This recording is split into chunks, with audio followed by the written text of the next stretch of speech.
Majority Report with Sam Seder. The destiny of America is always safer in the hands of the people than in the conference rooms of any elite. Sam Seder. They are unanimous in their hate for me, and I welcome their hatred. We must guard against the acquisition of unwarranted influence, whether sought or unsought, by the military-industrial complex. The Majority Report with Sam Seder.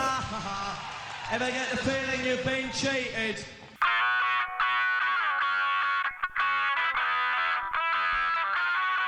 It is Thursday, June 6th, 2019. I'm Michael Brooks on a Michael Thursday. This is the 5-time award-winning Majority Report, broadcasting live steps from the industrially ravaged Gowanus Canal in the heartland of America, downtown Brooklyn, USA. On today's program, Brian Mier, reporter for Telesur, co-editor of the Brazil Wire. There have been massive uprisings and protests across Brazil taking on the Bolsonaro government already 5 months in, with the lowest approval ratings of any presidency at this historical juncture in Brazil. Clown fascism is faltering, plus new revelations on the political persecution of Lula da Silva, a legal wiretapping of his lawyers by the Lava Jato team. We're going to be talking about all that, plus Bolsonaro's ecological policies. They're calling him the exterminator of the future. But can we learn from the uprising in Brazil as we take on authoritarians in the United States and globally? Speaking of, the United States is threatening tariffs against Mexico. Trump still saying that Mexico is not doing enough to support this war on migration, and a new report that ICE and border agents are taking away the medications of teenagers that they're detaining. Jesus. As the terrorism of the Trump administration continues at a steady pace. Donald Trump is incredibly unpopular in key swing states. Don't get complacent, stay focused. But his numbers are plummeting in New Hampshire, Wisconsin, Michigan, Arizona, Pennsylvania, Ohio, and even Florida, and several others. Saudi Arabia is buying new missile technology from China. The African Union has suspended the Sudan as the military has been in a vicious crackdown, deploying gangsters to murder students and protesters. As it says, you can get rid of al-Bashar, but not the al-Bashar system. It isn't just Joe Biden that's opposed federal funding for abortion. In fact, all members of Congress running, except for Bernie Sanders, have voted for federal bans. A 1972 article surfaces of Bernie Sanders supporting abortion rights and condemning men controlling women's bodies before Roe v. Wade even happened. He's so good. He was, in fact, really good. Joe Biden is really bad. He worked to undermine the Affordable Care Act's coverage of contraception. Elizabeth Warren rips into him for backing the Hyde Amendment. And the Democratic National Committee has opted out of a climate change focused debate, because why would the future viability of life on Earth be something you'd want your presidential contenders to discuss? Juan Guaido and I have one similarity. We both rely on astrologers for our political guidance. I'm just kidding. Steven Crowder has been, I'm not totally sure, actually, the state of his demonetization of YouTube, but YouTube is running through thousands of channels. F. Crowder, but this isn't the answer either. We need a actual governmental but also journalistic strategy so independent creators are not destroyed and undermined. But it's not Carlos Mensa's fault. It's Steve Crowder and Google's fault. I'll explain that and more on today's Majority Report. Brendan? Very good job on the board. Oh, thank you. I would just like to provide a little bit of positive reinforcement. What's that like? Is it like the Four Seasons? Somebody should do part of our great creative army. I don't actually know if you see Sam's hand when he's doing the down or up in that kind of way. If you do, you should put like the Four Seasons underneath it or something. I think that would be very funny. Yeah, he's a conductor. I think that's memeable. Jamie is here. Brendan is here. Matt is hopefully getting some good fun times in restoration on his little mini vacation. How's everybody doing? I'm pretty okay today. I listened to a really good episode of Pod Damn America on my way here. Shout out to Jake. And I was in TOPO getting a breakfast sandwich, and I saw Meghan McCain's face on the television. And I was like, oh, maybe I should listen to what she's saying, because maybe we'll talk about it today on the show. And then I was like, you know what? I'm off the clock right now. I'm going to listen to the people I want to listen to, and it's not her. Wise life choice. Brendan, any similar choosing to not listen to Meghan McCain and perhaps listen to like a Cormac McCarthy Audible or something instead? No, I kind of like The View. It kind of gives you an insight into what everyone else is thinking. I like The View too. Yeah, sometimes we get a little bit, buried in our corner of the world. Kind of come up and hear what all the moms are talking about. I asked the moms. I also should have asked the moms. I also say I should neglected to mention that there's major legislation in the works here in New York State on rent control, which we'll get into later as well. Rent control is going to be one of the major issues that is going to need to emerge, obviously, on a state and local level. And as we talk about pushing and expanding the portfolio of what candidates like Sanders and Warren are offering, I want to see universal public housing option. And I also want to see incredibly aggressive pushes for rent control. But being that as it may, Bernie Sanders, as everybody knows, was at the Walmart board of directors meeting yesterday. And before he even set foot in the building, if I understand, or maybe when he arrived, certainly before he spoke, the CEO of Walmart already endorsed an increase in the federal minimum wage. Now, of course, it wasn't, I don't think there was a dollar number assigned to it. It was a we should look at sort of thing. And of course, the CEO knows that with the Republicans controlling the Senate and Donald Trump in the White House, a move to help people live better is obviously not going to happen.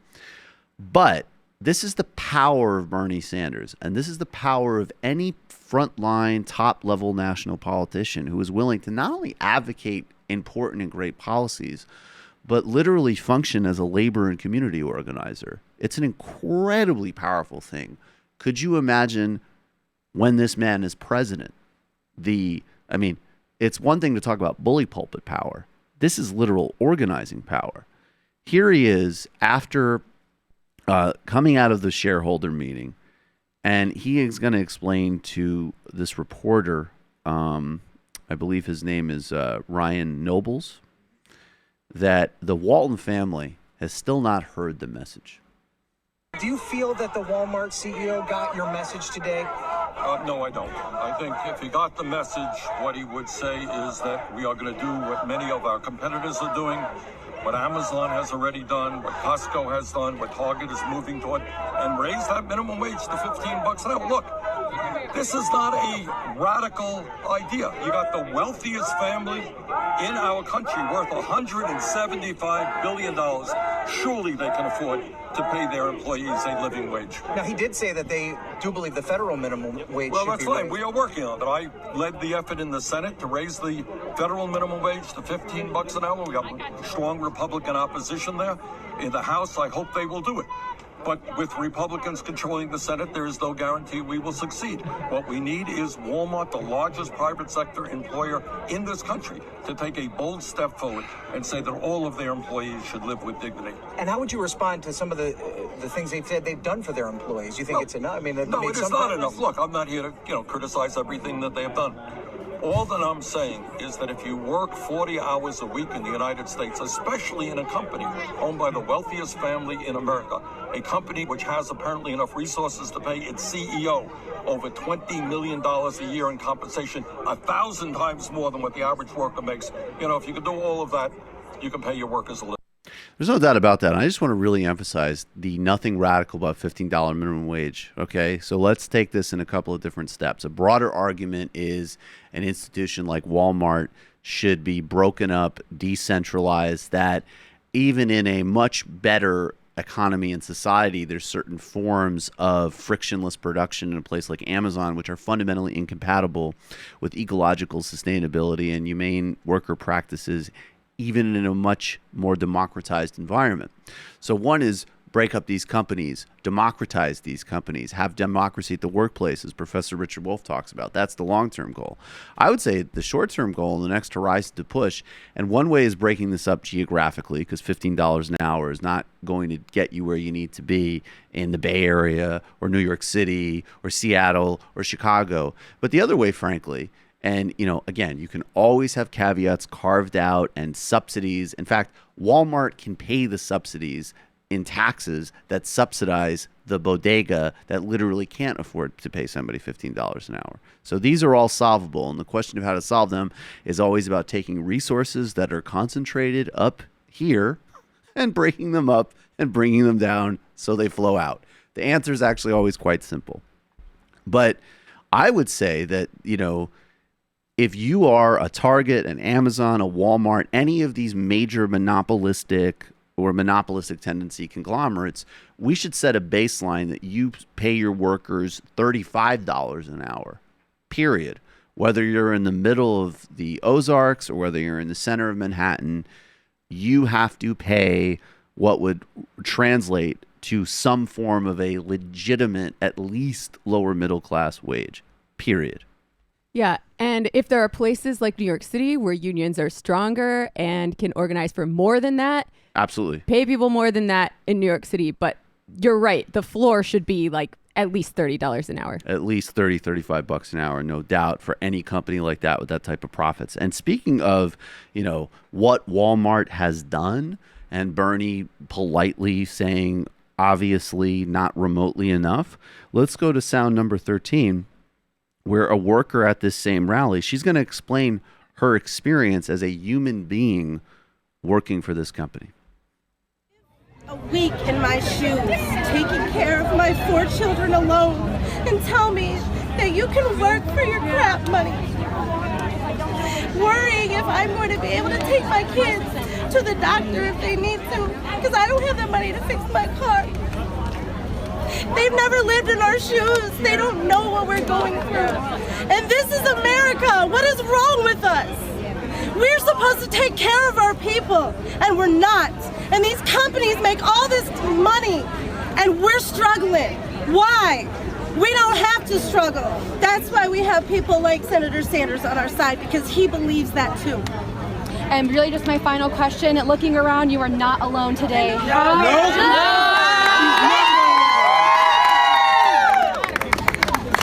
I know it's a tough question. How is it to know that you have others who are here also in support of everything that's going on? It's amazing because I have people nationwide that are my family now. Yeah. Anything else you want to say? Thank you, Bernie! Thank you, Bernie! Thank you. Of course. That's organizing. That's solidarity. That's, I believe, Cornel West. He says that justice is love in public. Oh, that's it. That touched my cold communist heart. That's the reason you have a communist heart. Indeed. So let's touched my warm communist heart. Your warm communist heart. And there's nothing wrong with having a heart, in fact. My heart doesn't care about your libertarian nonsense corporate cuck ideology. We're going to take a brief break, and we will be back with Brian Mier of Brazil Wire.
Majority Report. If you're listening on podcast, you will hear what was Jal Gilberto. Very appropriate music for today's show. Joining us now is a essential voice for understanding all things Brazil, and I would say through Brazil, the global left. Brian Mier is a reporter for Telesur English. He's the co-editor of the Brazil Wire and also editor of, I believe it is The Year in Lead, Year of the Coup in the Making, which is an incredible anthology of articles that have been published in Brazil Wire on what happened leading up to the rise of Bolsonaro and the political imprisonment of Lula. I was honored to write the foreword to that incredible book. Brian, thanks for being here. Thanks for having me. So, Brian, out of the gate, 5 months in, we know how horrible Bolsonaro is, and you could remind people of his record and what he is doing with regards to labor, indigenous people, the environment, all of this. But, you know, to the extent there's even just an objective analysis here, how's he doing? How's he doing 5 months in? Is he popular? He's currently at the 2-month mark, the least popular new president since the end of the dictatorship. Okay, and that's a pretty impressive feat. If you look at the gallery of bums who've held the office of presidents since the dictatorship, you know, like José Sarney, who ended his mandate so unpopular that he couldn't go out on the streets without people throwing rocks at him. Jesus.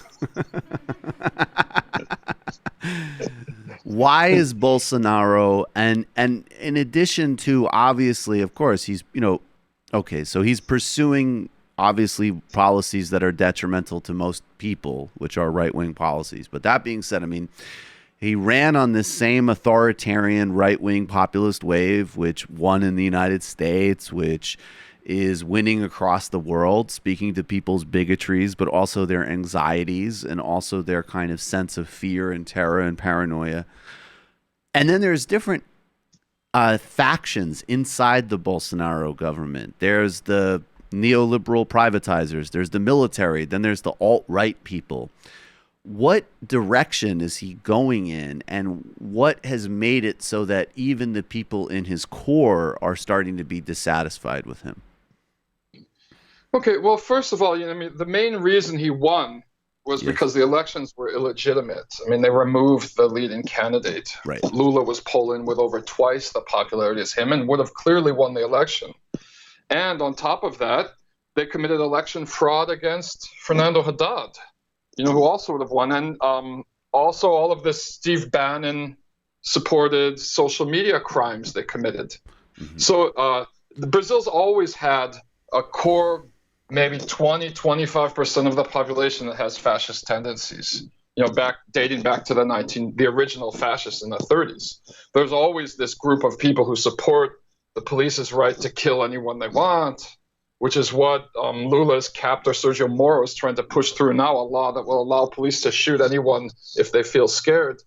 But what happened during the elections was this surge of illegal WhatsApp activity, you know, that bombarded people who weren't very political with really negative and slanderous messages, basically calling Fernando Haddad a pedophile and things like that, and photoshopped images. And so he never had that much of a mandate to begin with. Now, he took office. He was supported, you know, about 55% of the Brazilian population were rooting for it to work, for things to work out. So he had like a 55% approval rate. That's now dropped to 26% in the first two months in office. And the reason is because, first of all, he's an idiot. He doesn't have any speaking skills. He refused to participate in any of the debates, you know, except for the first one, which he was humiliated in. You know, he's so socially awkward that he insisted on sitting down the entire time in the one debate he was in where everyone else was standing.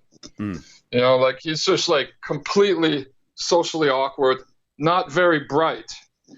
There's growing scandals involving his kids. It's looking more and more like his son Flavio was somehow involved in the assassination of Marielle Franco.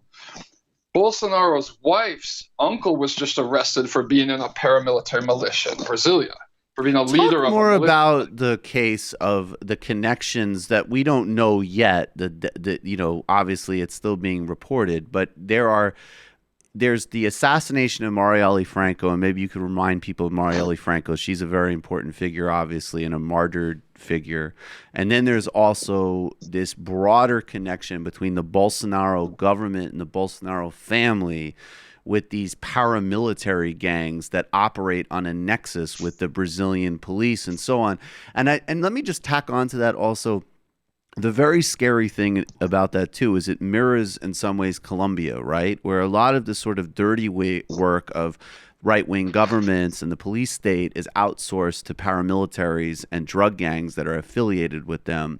And it seems to be that there's a kind of similar model in Bolsonaro's Brazil. Well, that's kind of like what it's looking like, really. I mean, the militias normally, like for the militias are a recent thing.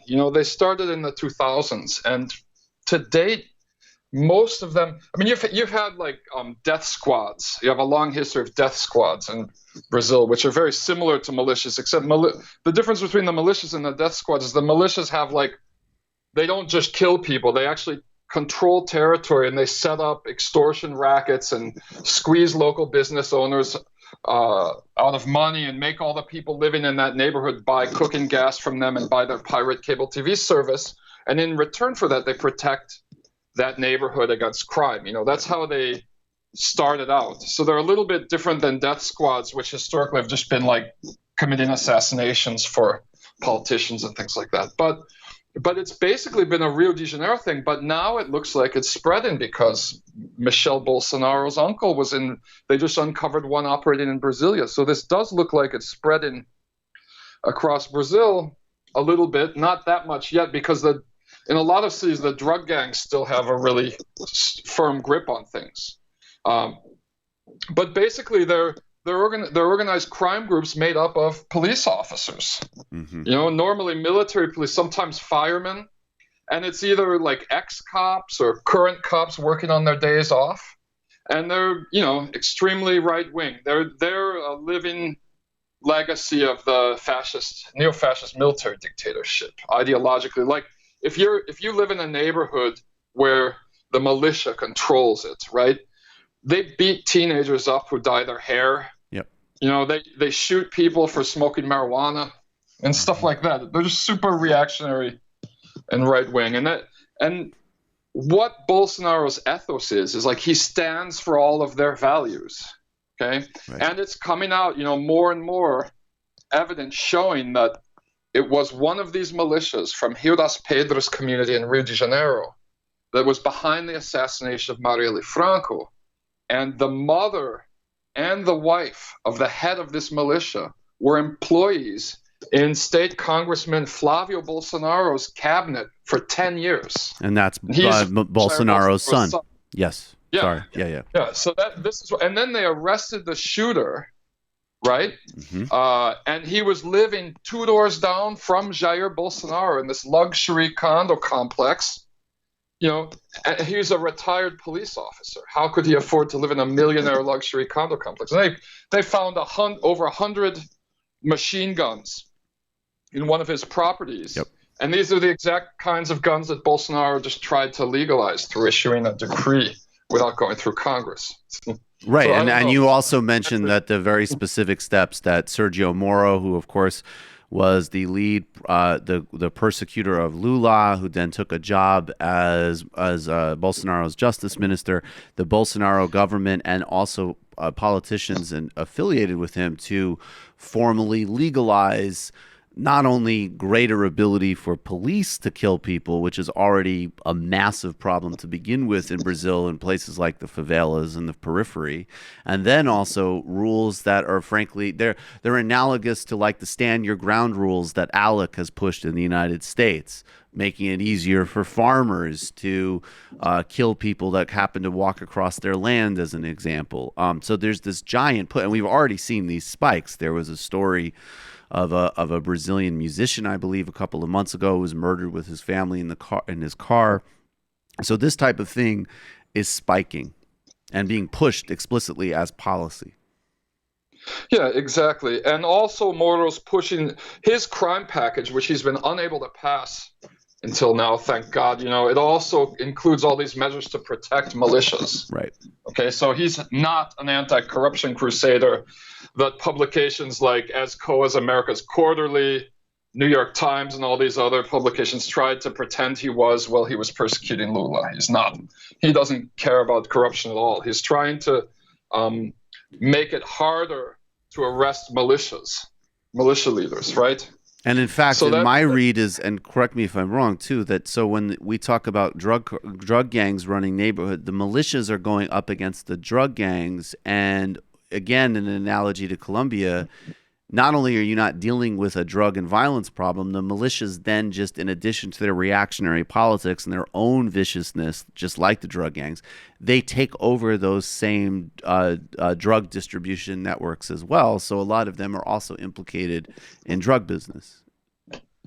Well, it's happening a little bit in Rio. Yeah. In some militia-controlled territories, they don't allow any drugs. Okay. But in Rio das Pedras, I know that they've made a partnership with the Comando Vermelho, which has a partnership with the PCC, which has a partnership with the Calabrian Mafia, and they're setting up drug dealing tables in certain spots in public in that favela area, which I've actually spent a lot of time in. I actually filmed on a BBC documentary called Welcome to Rio. One of our characters was from that neighborhood, and I actually met some of the militia people at that time, and kind of have a pretty decent knowledge of how they operate because of that. Before we get to these incredible counter protests and the real incredible activity of resistance of the Brazilian left on the streets, particularly around these education protests in the past couple of weeks, can you just really quickly remind everybody who Marielle Franco was? Because I do think it's important, in addition to noting her assassination, how important and unique she was in not only Brazilian but international politics and activism. Well, Marielle Franco was an Afro-Brazilian, lesbian, socialist city councilwoman who was from a favela. And it's a very rare type of personality who would get elected to public office in Brazil, which has so many class and race issues. And she was someone who, because the biggest problem, you look at Black Lives Matter in the U.S., mm-hmm. and how much people have mobilized and everything. Imagine if there was a city in the U.S. where the police were killing 4 black people a day. That's what's going on in Rio de Janeiro right now, right? So Marielle Franco, while she was in city council, she made an issue of going after police violence and going after the militias and opening investigations against them. And she wasn't anti-police. She also pushed through legislation to provide more financial support to the families of slain police officers. I mean, she was trying to address the problem the best way possible. She wasn't saying, declare war against the police or something like that. And that's pretty much seems to be why she was killed, because she was directly confronting these militia people. But she's also turned into a symbol of everything that the Bolsonaro administration hates. Right. Everything that these fascists hates. Gay, black, woman from a favela, Right. So this is why she's turned into this kind of symbol. And I met her once. She was super, super nice. Before she was a city councilwoman, she was working in the office of a state congressman, Marcelo Freixo, and I was going to meet him, and I spent an hour and a half waiting for him, and she was super nice to me the whole time. And I just remember her being a super nice person. What has been happening in the last couple of weeks? There's been demonstrations and pushback the whole time, but it seems like in the last couple of weeks that it's been sort of a watershed moment with a couple of different factors. Bolsonaro trying to push through a whole set of policies that would completely gut and devastate education in Brazil, privatize it, eliminate departments, and also the ability, finally, after being silenced in solitary confinement, of President Lula speaking, and then these massive protests against the budget cuts and against the education attacks from Bolsonaro. So start us, I guess, by talking about the education stuff first. What is Bolsonaro trying to push through, and what have the protests looked like on the streets across Brazil? Okay, well, basically what Bolsonaro is trying to do is privatize higher education. Now, when Lula was president, they built 17 new free public universities and over 120 new campuses to these public universities across the country. And they doubled the education budget.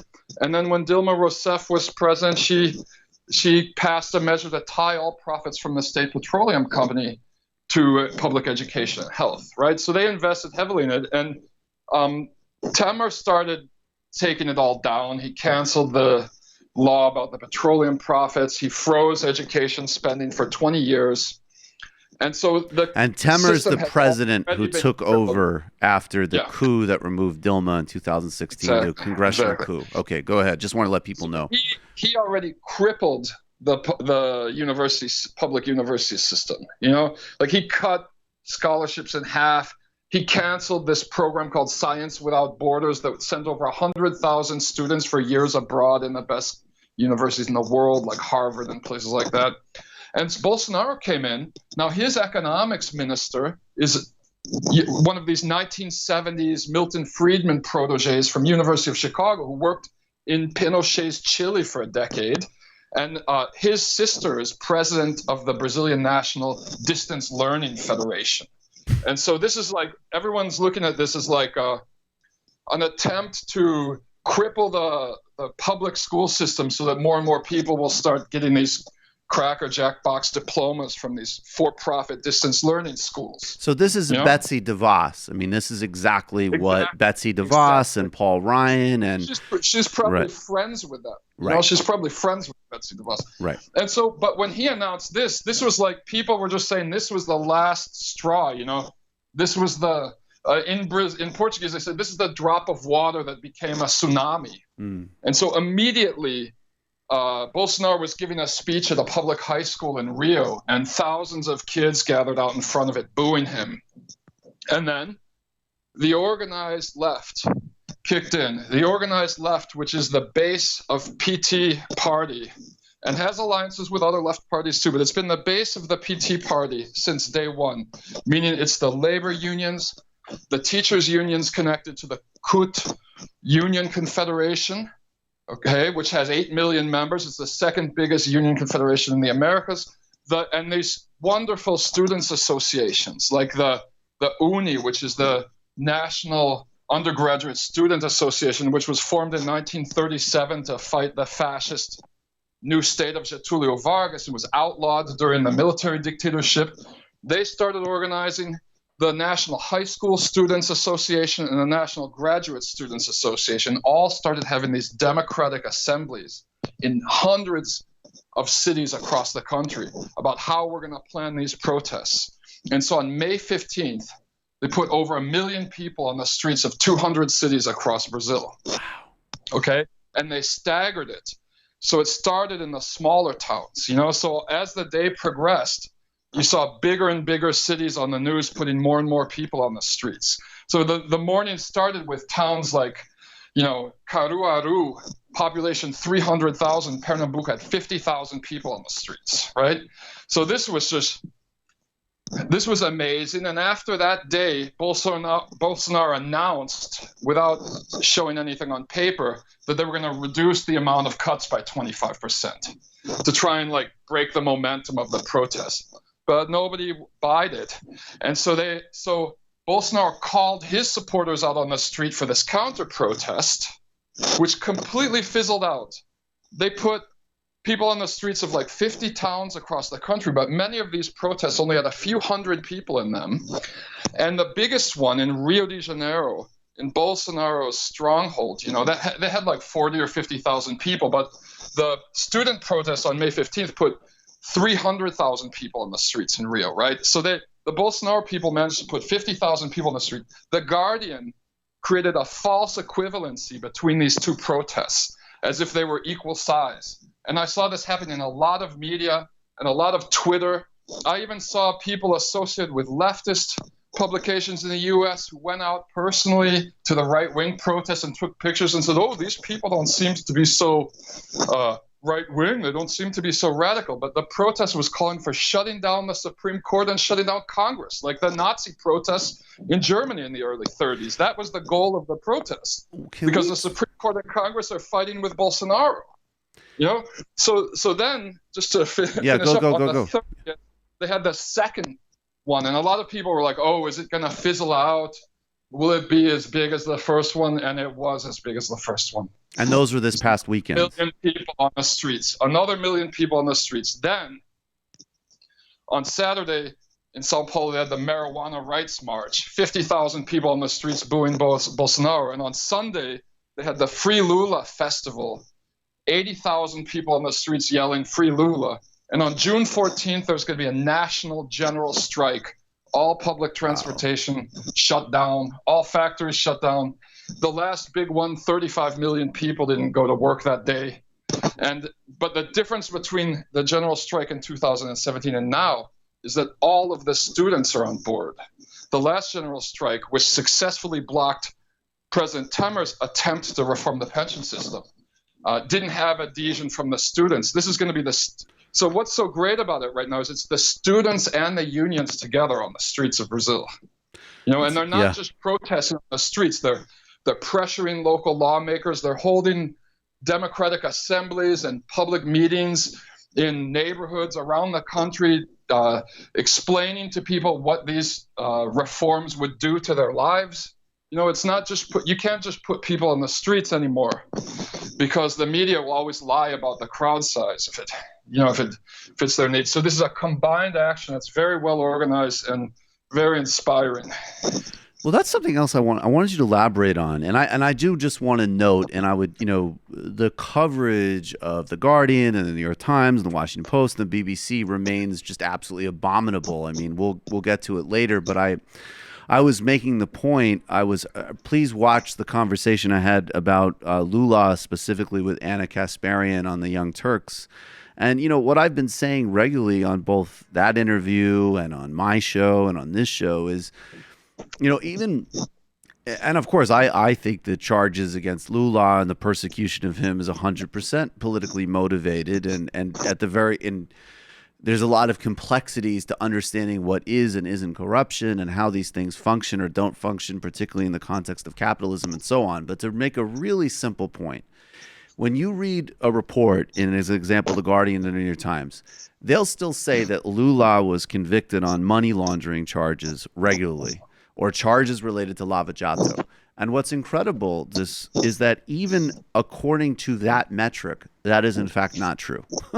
He is convicted on a gifted apartment charge, which has, we always say, it has no material evidence. It's based on one plea bargain testimony.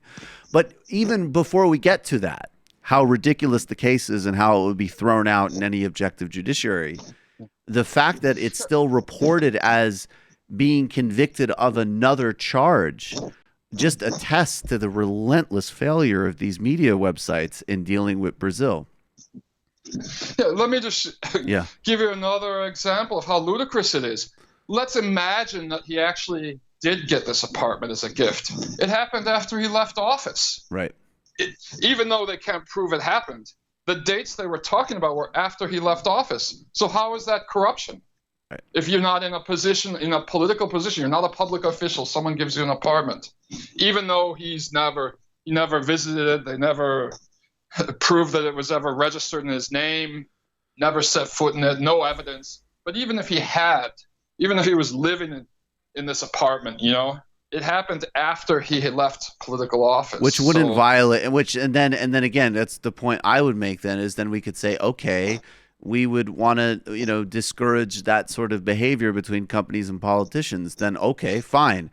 Let's talk about Tony Blair lobbying for for Kazakhstan and sitting on the board of JP Morgan. Let's talk about President Obama spending, weeks at Richard Branson on vacation, and he and Hillary Clinton giving speeches to Wall Street. Okay, that's fine. That is a legitimate source of conversation, but then we got to talk about and deal with all of it, and particularly in a Brazilian context where there's endless, actual, serious allegations with material evidence for people like Michel Temer or Jair Bolsonaro. Yeah, okay, in fact, it wasn't even the allegedly receiving the apartment that put him in jail. It was receiving illegal, receiving free reforms on this apartment. Right. Which they also were unable to prove had ever taken place. They said an elevator was installed, but the MTST social movement invaded the building after Lula was arrested and took photos. There's no elevator in the apartment, Right. But the value of this apartment, the entire value of the apartment, was less than half of what Obama charges for a speaking fee right now. Right. I mean, they froze all of Lula's assets. He had almost no money, considering he was president for 12 years. I mean, he's not like Hillary Clinton and Bill Clinton. He's not a millionaire or anything. Right. No, it's people need to be very clear about what that case is. And there's one other new thing that we got to get to in a minute about it, involving wiretapping and Sergio Moro. But before we get to that, I just want to say, because you were talking about these innovative tools that were being used by the Brazilian social movements in these protests. And I just want to say, too, part of the reason that we have conversations like this is obviously, a place, any country is important in and of itself. But I really hope people in the United States are listening. And in addition to the vital importance of elections and defeating Donald Trump and electing good candidates, don't forget the power of things like the teachers union strikes in West Virginia or the Chicago strikes, and these things are incredibly important. So in that context, can you give us a sense of some of the history and thinking behind some of these Brazilian unions and social movements that have allowed them to do this work so effectively? Yeah, well, I was really disappointed to see Alexandria Ocasio-Cortez talk about how her model for socialism is Northern Europe, because there's so many good examples in multiracial societies in the Americas of left unity and left organizing. So Brazil has these incredible social movements that are connected to the unions too, but basically they rose out of the fight against the military dictatorship. During the military dictatorship, the only organization that was allowed to really mobilize people in poor neighborhoods was the Catholic Church. And there was some amazing work done by the liberation theology branch of the Catholic Church, where they would meet and conduct these adult literacy classes based on Paulo Freire and methodology, and introduce local leaders to each other across cities and across the country. And of course, they were all excommunicated or censored by Ratzinger, when Jean Paul II came in. But at the time, it was an important mobilizing tool. And so you have these groups that were most of these social movements. I mean, you have the unions and the social movements. It's two different things, but they work together. But the social movements mostly still organize without using the internet, because it's a smart thing to do, because the internet is constantly monitored and surveilled and everything. And so it's harder to infiltrate and hijack the meaning of a protest if you can't figure out what's going on because you're not a member of a cell within this organizing group.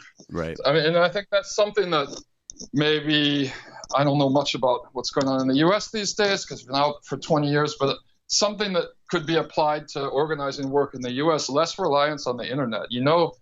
Everything you do on the internet's being monitored. And there's all this money invested in trying to get leftists fighting with each other all the time because it's so easy to do. That's true. We got to always be working on our own internal cultures without a doubt. So that being, and this, I just want to, again, I'll plug it again. When you read Brazil Wire, not only do you understand vital things like the U.S. Foreign policy, that will make sense of. As an example, go back to the Snowden revelations. Why was the NSA so aggressively tapping Dilma Rousseff? Not because they secretly thought the Workers' Party was some radical project, which in fact it was an incredibly positive and energetic one, but it wasn't. It was a good social democratic one, but they weren't willing to privatize core Brazilian geostrategic assets. That would be my guess why the NSA was tapping her so aggressively, as an example. But also when you read Brazil Wire, you'll have an understanding of things like the landless workers movement and so on, and all of these other incredible pieces of organizing that, as you say, they're multi-identity, they're class-based, they're union-based, but they're also doing this real genuine socialist democracy that is, in fact, the highly directly regional model and hemispheric model for the left in the United States. So let's talk about just in the last couple of weeks, Lula's been speaking and I think being clear again about, just watching him, why he was such an incredible president, why he is such an admired leader. The Pope, actually, speaking of Pope of the Church, Pope Francis has actually written him a letter indicating I think as much as he can that he supports Lula. That's significant. Even if you are a religious person, that has real significance in a country with such a high Catholic population. And also new revelations of the aggressiveness of wiretapping, that the prosecution team of Sergio Moro was illegally wiretapping Lula's lawyers and their conversations with Lula. And yet another example of how totally illegitimate this process was. Yeah, basically Moro, who's been working in collaboration with the U.S. Department of Justice since at least 2009, we know, who headed up this joint U.S. Department of Justice, SEC, Brazilian Public Prosecutors investigation, was allowed to act as a judge ruling on his own investigation with no jury. He's broken a series of laws in the course of arresting Lula. And I'll just mention, it's so great that he's talking now, but when you see Lula talk, you understand why they had to shut him up for an entire year in order for Bolsonaro to win the election. Yes. They wouldn't let him talk. If he could have given one interview before the election, Bolsonaro wouldn't have won. And that's illegal. They let TV cameras come in and interview mass murderers inside jails in Brazil, but they wouldn't let anyone interview Lula for a year. Okay? Right. So now the new thing that's come out, it's the second motion that the defense teams filed to dismiss the case due to illegal behavior on the part of Sergio Moro, who's now, this far right-wing justice minister trying to legalize cops' ability to kill people. The first one was that a U.S. Department of Justice official was acting deputy assistant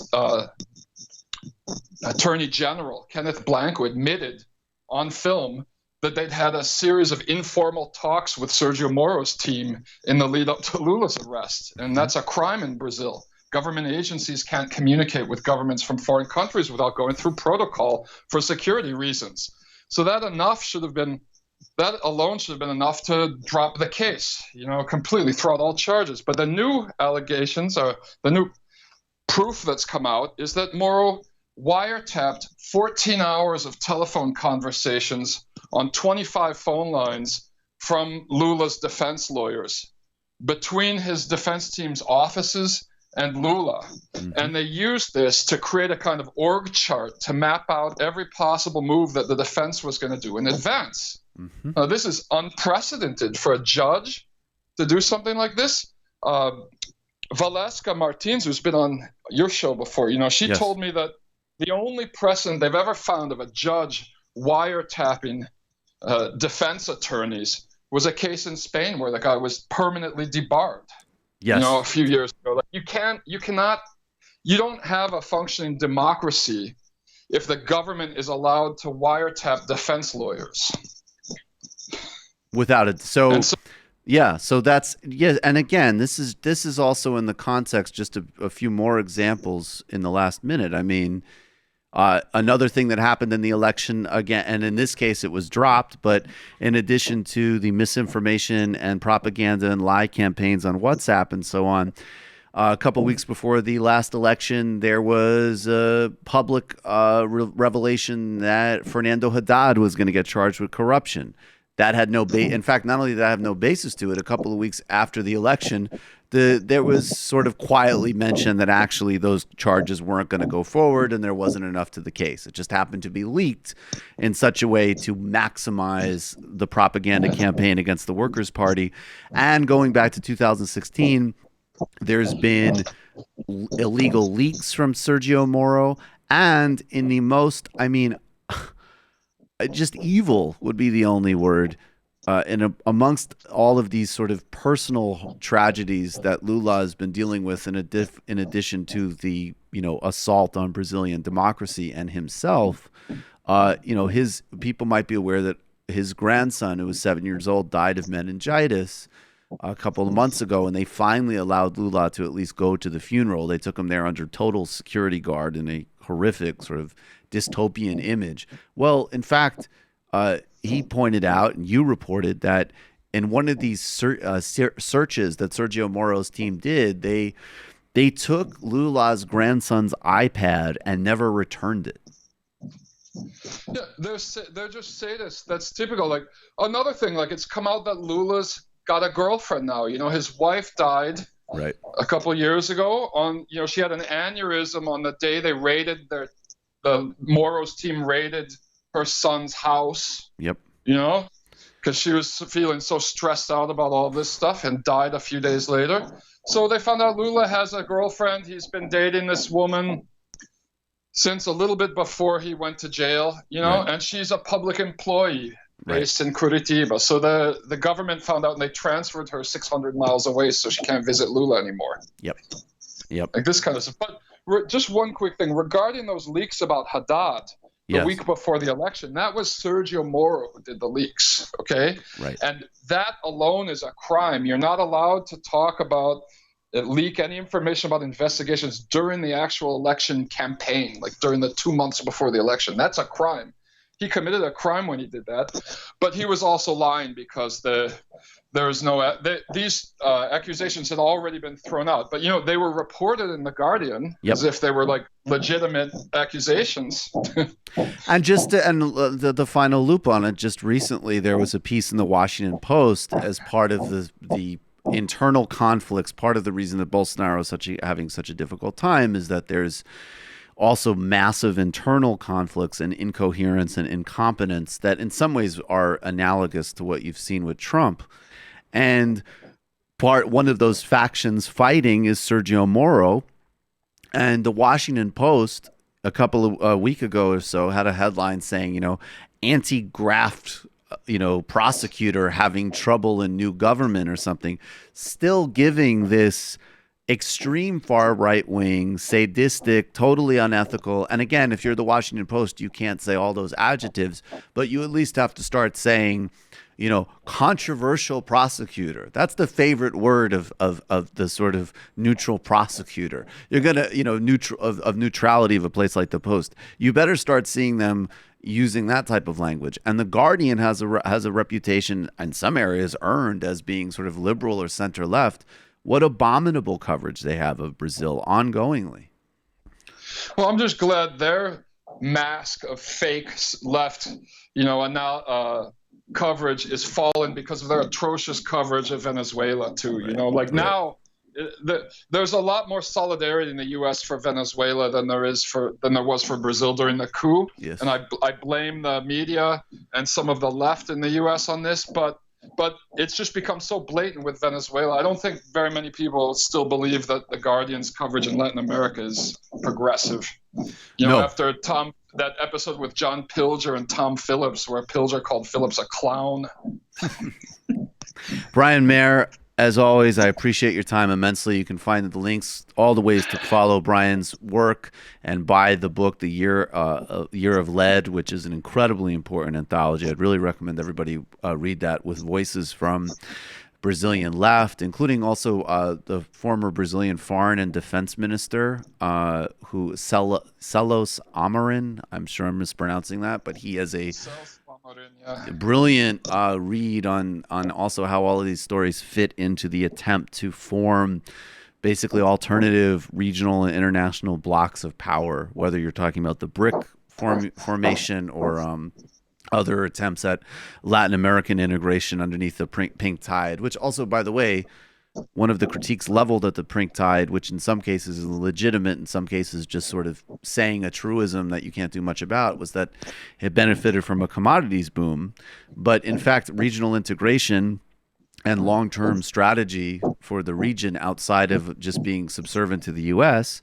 would help absorb those shocks and diversify economies. So leaders like Lula and Chavez and so on were in fact working on that, and probably that is one of the reasons that the United States really started to aggressively re-engage beginning in 2009 with the coup in Honduras. But anyways, please read that. Read the Brazil Wire. Follow all of Brian's work also at Telesur. Brian, thank you so much for doing this. Thanks a lot, man. Take it easy. Much appreciated. Take care. Really big fan of Brian Mier and his work. All right, folks.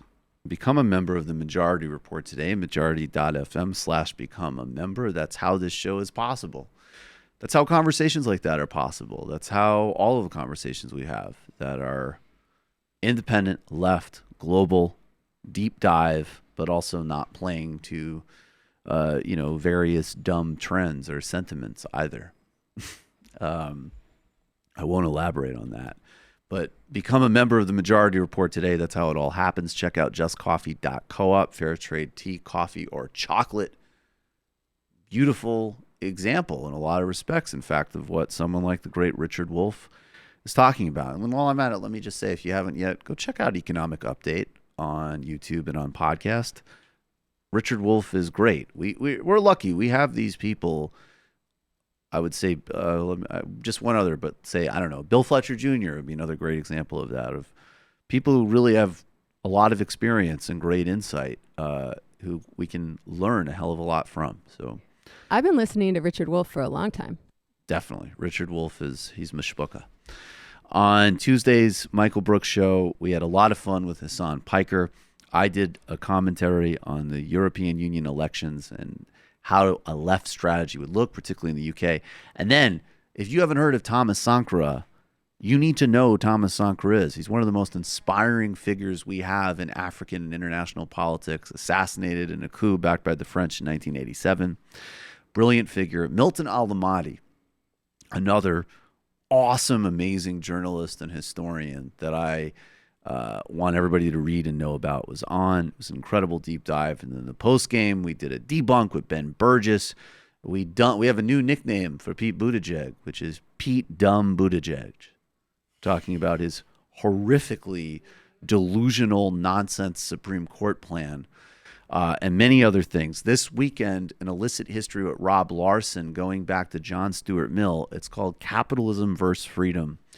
Become a patron, patreon.com/TMBS, because just like this show, TMBS is all about its audience and that direct content creation. That way, incredibly excited about what we're doing. Illicit histories from Silicon Valley to the history of Jamaican politics to theory primers on everyone from Marx to CLR James. Patreon.com/TMBS. Jamie.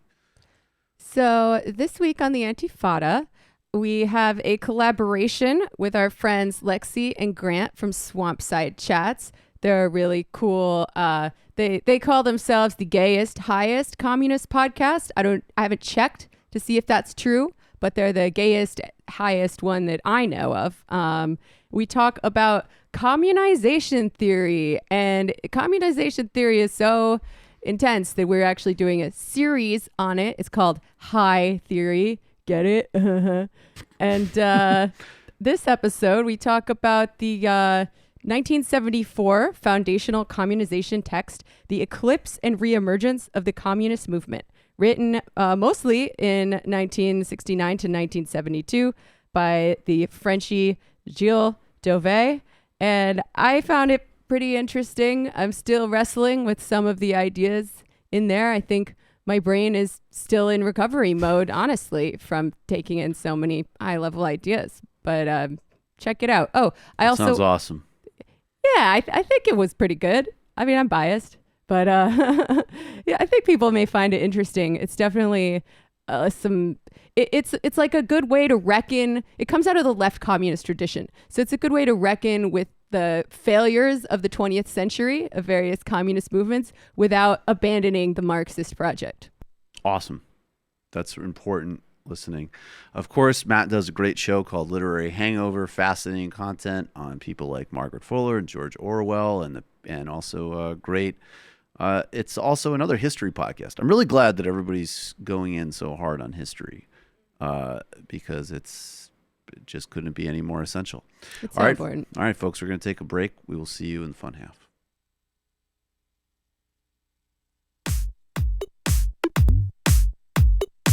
Left is best.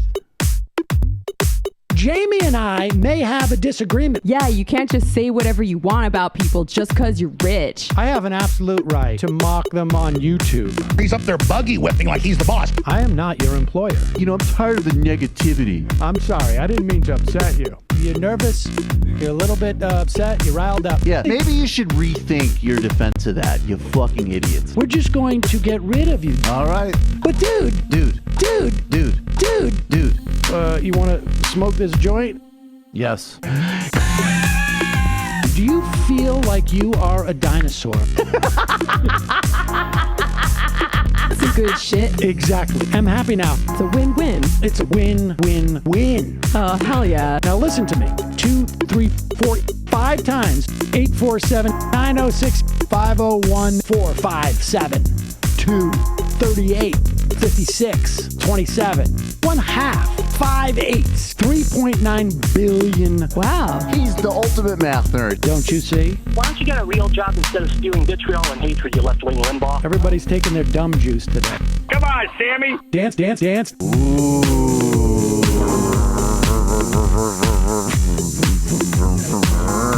Rand Paul. I had my first post-coital scene with a woman. I'm hoping to add more moves to my repertoire. All I have is the dip and the swirl. Fine, we can double dip. Yes, this is a perfect moment. No. Wait, what? You make under $1 million a year. You're scum. You're nothing. Excuse me? Fuck you, you fucking liberal elite. I think you belong in jail. Thank you for saying that, Sam. You're a horrible, despicable person. All right, gonna take a quick break. I want to take a moment to talk to some of the libertarians out there. Take whatever vehicle you want to drive to the library. What you're talking about is jibber jabber. Classic. I'm feeling more chill already. Good. Donald Trump can kiss all of our asses. Hey Sam, hey Andy, you guys ready to do some evil? Hitler was such an idiot. That guy might be a Nazi. Agree. No. Death to America. You. Yes. Wow. Wow, that's weird. No way! Unbelievable. This guy's got a really good hook.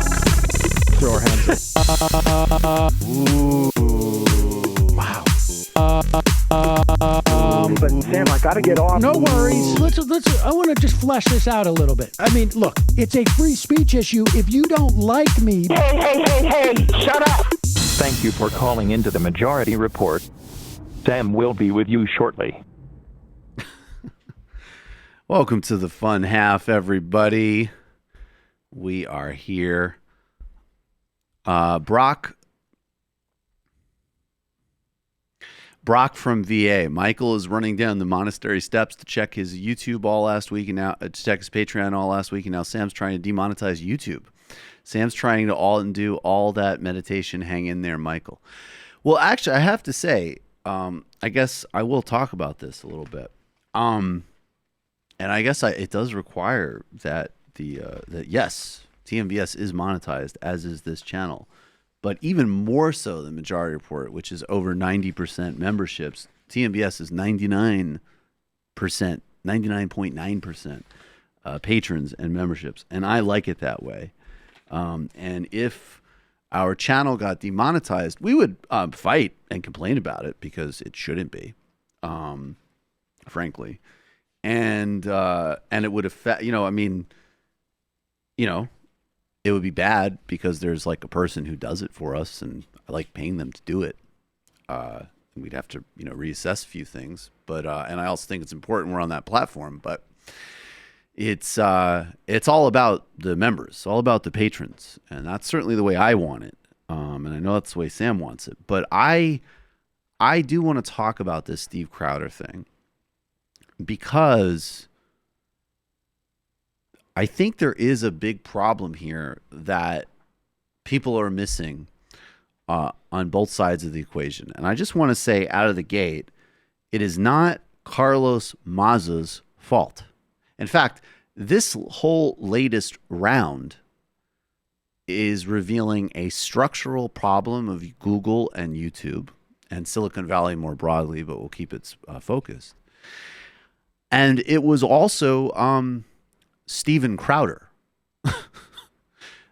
Steven Crowder, to be really clear, in the most narrow sense, which is YouTube's own hate speech guidelines. I'll read them. Hate speech is not allowed on YouTube. We removed the following content promoting violence or hatred against individuals or groups based on any of the following attributes: age, caste, disability, ethnicity, gender identity, nationality, race, immigration status, religion, sex, gender, sexual orientation, victims of major acts of violence, an event, and their kins, or veterans. So I'm somebody who absolutely is very much generally for both values reasons, but also strategic reasons, very much on the side of you combat what you don't like, you mock it, you confront it. You don't ask for it to be removed. Now, here's a problem. The broader internal contradiction, of course, of right-wing people who whine about this stuff is that we're all doing this on private corporations, platforms that can do whatever the hell they want. There's no First Amendment protection on YouTube. It's a private platform. There's no any protection. They could say the company's done tomorrow. That's it. So the smart analysis is to say to yourself, all of these conversations and businesses and politics are generating on these private commons, which already pose all sorts of structural threats to everybody, privacy, the economy, and so on. How are they either made public or broken up in such a way that people's ability to be on them isn't fundamentally jeopardized? But as long as, by the way, you support unregulated monopolistic capital, they can take down your channel. They can demonetize. They can do whatever the hell they want with it. Now, what Crowder did with Maza is right up at that line, according to what YouTube has said. He constantly, endlessly did racist, homophobic garbage about a specific person. And there's a flow out from that. And it is not a flow out. And Sam will talk about the Joe Rogan thing tomorrow. I thought in some ways it was pretty funny because part of my interpretation of that was that Joe was kind of saying like, hey, if we're going to all of a sudden be so sensitive, you got to be nice to somebody who's a little touched, like Dave Rubin. I could be wrong. Cognitively limited, I think were his words. I could have been wrong, but I sounded to me like maybe Joe was saying that Dave Rubin, that maybe there's a very broad, bipartisan, transpartisan, huge consensus that maybe Dave's a little bit limited. But that being said, if you say, Carlos Maza I don't agree with the content he's putting out on my channel, and he's promoting a policy set or media ideas I object to, and you should go politely and respectfully, but also could be humorously tweet at him about it and suggest that you have a debate together. If you don't see the difference between that and doing a bunch of dumb, puerile, targeted at teens to teach them to be asshole lisp impressions, and then having an audience of those same asshole teens calling a guy a faggot all day on YouTube, on Twitter, and in some cases I believe he said he was doxxed, you're delusional. And again, the crisis that we're in, if you're from the perspective of a content creator, is at Steven Crowder's feet. Not Carlos Maza for saying, hey, I read your terms of service. They're being violated. I'm not asking you to demonetize political content. I'm not even asking you to go after any type of, and by the way, you shouldn't. Don't demonetize a Dave Rubin show, in my opinion. That's in the lane of mock the hell out of it, debunk it, work it over. It's not Maza's fault, it's Crowder's fault. But the bigger structural problem here is that, one, these companies are unaccountable monopolies. That's the bigger picture piece. But the second thing, in my opinion, is that these are media entities that refuse to act and acknowledge that they are as such. These whole companies' business models have, in fact, run just a sort of a vicious bulldozer through media, cost tons of people their jobs, destroyed business models, disrupted the ability to do investigative journalism. There's one gentleman, I'm forgetting his name, I believe his name is Fisher, who's been demonetized. His whole channel is dedicated to covering fringe politics, and he is a journalist. Carlos Maza, I believe, has tweeted out saying this is exactly what I did not want to have happen. A historian had their channel demonetized because they embedded speeches of Third Reich figures because they're historian. They're not in any way promoting this. They're giving a historical description. And the reason that YouTube will not handle this responsibly is the same reason that they allowed their algorithm to be used to ferment a whole culture of fascism and hate to begin with on the platform, which is that it's a capitalist incentive structure and it's run by algorithms. So what you have, and Carlos Maza, again, who we need to absolutely 100% have his back. He said himself, he's like, look, I didn't say go demonetize all political content. And now he's going to get harassed and blamed for that when his only singular complaint to YouTube was, can you deal with one specific high volume creator that is constantly on me because of a trait that you have listed in your own terms already that doesn't require real wheel and reinventing. But ultimately, if you get to a conversation where you start saying YouTube needs to curate a little bit and think a little bit and disaggregate, again, even the distinction on a continuum between someone who has odious right-wing garbage views but should absolutely not be removed, needs to be confronted analytically and so on, versus something like the Crowder thing. If you can't make that distinction, you're not making it because you're not employing any number of tens of thousands of really good unemployed journalists because of your business model.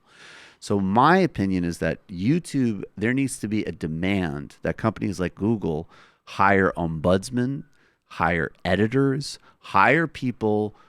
And those people, by the way, we should be fighting that they come from independent backgrounds and not simply recreating mainstream media ideologies. Because what you've had so far is, what has Facebook done? Facebook has outsourced things like, okay, we'll deal with Russian propaganda by outsourcing things to the Atlantic Council, a right-wing neocon think tank. And then all of a sudden, Telesur is undermined. Now, Telesur shouldn't be your only source of news on Latin America, but it's a very important source of news. And it ain't no garbage conspiracy stuff. What does YouTube do? YouTube has a freak out every once in a while because of some, bigot idiot like Crowder, and then all of a sudden it runs through the whole media space, including demonetizing people who have come to rely on that to do good work. So the demand should be, you are a journalistic organization. Hire and staff people who are journalists, not algorithms. Because then the other thing that is going to happen is that this will again structurally favor the right. Because a Crowder, a Rubin, all of these people, yes, they sell trinkets. Yes, they have some people that pay them. Yes, there's YouTube ad revenue. But we all know that at the end of the day, if this platform and other platforms like it become entirely demonetized, who are the people in the media ecosystem who can go with hat in hand and already do get money from Foster Freeze and the Koch brothers? What, in fact, are Ben Shapiro or Steven Crowder? They're nothing but mouthpieces for corporate America. That is the sole purpose of their existence. So they'll always have that inbuilt funding advantage. So I hope I'm being clear here that my 3 takeaways are: if you are getting demonetized, blame Crowder, not Mazza. If you have a concern about these blanket demonetizations without any analysis and strategy, and ability to make basic distinctions and establish smart and intelligent human-focused standards, blame Google and YouTube.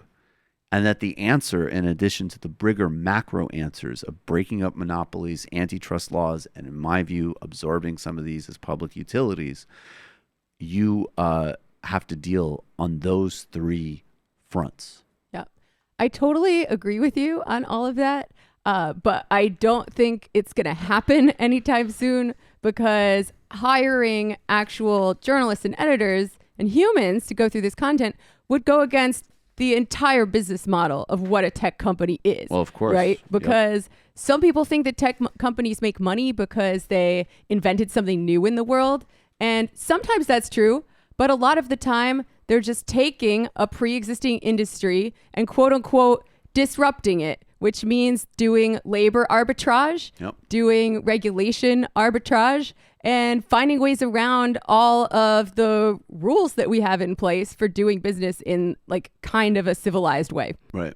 Like Uber is another perfect example, right? It's not a tech company. It is just an illegal taxi company. And judges are finding in more and more places that Uber drivers are actually not small business owners, but workers and employees. And we know in every single one of these cases, whether it's Carlos Mazza saying, hey, I'm getting doxxed because of this asshole, or somebody realizing that working for Uber is actually a horrific financial situation and labor situation to be in, there isn't yes, it runs counter. The answers run counter to the Silicon Valley model, because the ultimate answer to all of these questions, like how do you have a flourishing, vibrant, diverse, broad, in every category, independent media on new platforms that doesn't just recreate old corporate media, which will be where these companies will go, if in a way that also monitors, things like incitement. Again, yes, total contradiction and reworking the Silicon Valley business model. How do we protect drivers in the new, in the quote unquote sharing economy? Yes, it contradicts the Uber business model. I mean, we know that that's our answer to, fundamentally to all these things, and we need to at least start putting them on the table. I think demanding some type of actual journalistic oversight, though, to me, that seems like an area that actually could get some buy-in, even in the more short term, from the sort of like Jonathan Chait's even of the world. Like, well, by golly, that's, they're doing content. They ought to have some people who know how to do content. So that, to me, I think that's an important idea to try to push, because I think that that's one that you can start to build a pretty broad organizing base around if you present it properly. Yeah, I agree. And Lord knows there's a lot of really good people that need those jobs. Absolutely. I mean, I used to work in the written word, and I no longer do. I'm here right now because of what's going on in the media biz. And, I'm very lucky. I'm very grateful for this job, but a lot of people were not so lucky. Absolutely. You are calling from an 847 area code. Who are you? Where are you calling from?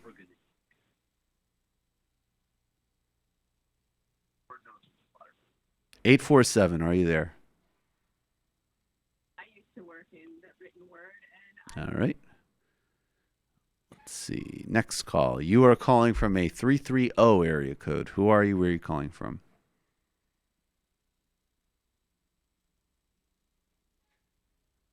.330. I don't even hear. The person last time was behind. This guy, I don't even hear anything. 330, are you there? Okay. Bad so far. Definitely, if you're going to call, be ready. Try one more call. You're calling from a 610 area code. Who are you? Where are you calling from?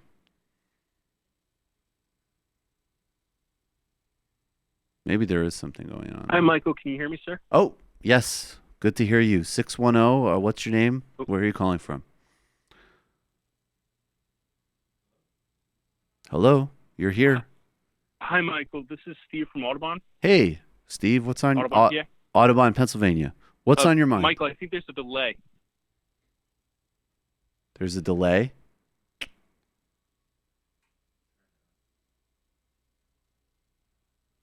Yeah, my voice comes through, and then you can't. Is this better?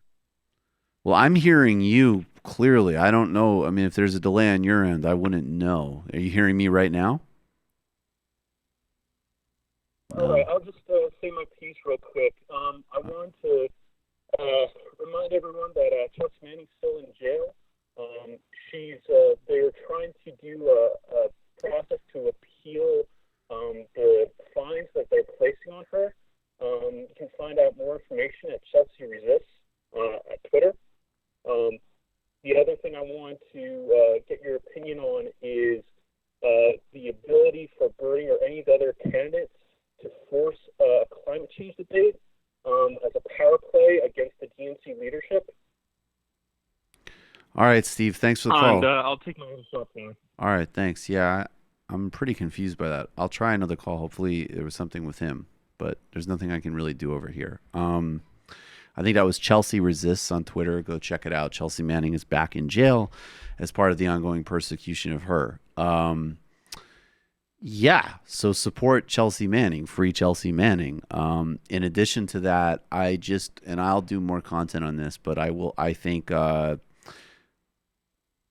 charges need to be dropped against Edward Snowden, and every single charge related to Julian Assange's journalism needs to be dropped, and people really need to get to focus and set aside whatever they think of this person for whatever reason.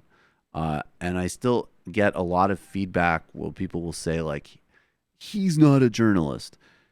First of all, those charges are so aggressive, and this has been a problem of trying to criminalize investigative reporters for quite some time. You know, Obama administration didn't escalate to the level of actually prosecuting Assange on this, but, you know, we know that, as an example, I believe James Risen was held in jail. So this is a major danger to begin with. The Assange charges could implicate down the food chain down to what we do. I mean, if you read that literally, that getting this information, just even looking at it or presenting it, is innately dangerous, innately tantamount to espionage charge, that's going to implicate us headlining the United States publicly says that there's very few civilian casualties in Yemen or Syria, but this independent group or this leak, a whistleblower has documented that they're killing a lot of innocent people in Afghanistan, Syria, or Libya. I shouldn't say not independent group, but any form of leak. And if you care at all about these things like democracy, you have to be horrified at those charges. And, you know, I'm sorry, this is a much bigger deal than Donald Trump, you know, saying, Jim Acosta, you're a jerk. Can you call into the phones and call back in again? Apparently there's something funky going on with them. I will do that. Sorry, folks. Calling back in right now. Go ahead. Oh, yeah, just the idea that Thank you for calling into the Majority Report. Take that down? A journalist or media outlet of your one comment or question could be charged with a crime for publishing information that was leaked to them is horrifying. Horrifying and dangerous to everything. And people, again, you need to get focused on what the actual picture is there, because that's a fundamental threat to the United States as far as to freedom and to journalism. As far as the second point goes, I would be really, I know that Jay Inslee is sort of banging it most because Jay Inslee, governor of Washington, is trying to run for president on a climate platform. I've given him props in the past, and I've actually heard that Subway's his record in Washington state doesn't necessarily jibe. It isn't as good as what he's necessarily forwarding. So I don't know enough about that, but people ought to look him up if they're interested. I mean, obviously I'm not going to spend that much time on, I've given him honorable mentions because, you know, there's plenty of people that are polling at less than 1% and they're talking about nothing. He's polling at 1% and talking about the climate crisis. So that makes him stick out, obviously, in a positive way. But I'm not sure about his record. But I know that he's trying to force the DNC, and correctly, to have a debate that deals with the ecological crisis, the future viability of human life.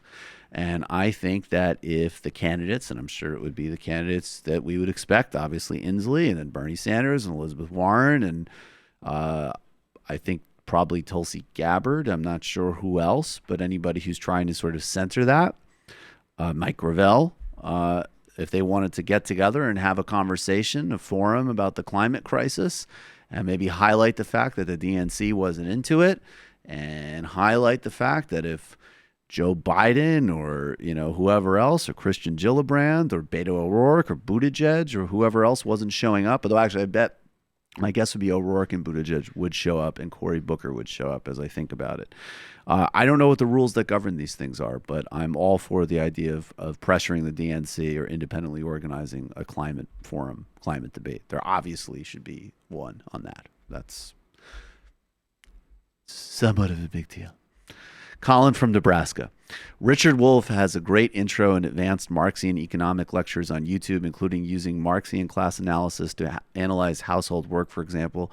It also gives us a rhetorical base when my mom was so mad after her 8-to-5 job and then slaving away in the kitchen. Great stuff. Left is best. Yeah, check out. He is awesome. He is great. All right, I'll try one more call here before we get to some sound, see if a call can go through successfully. You're calling from an 860 area code. Who are you? Where are you calling from?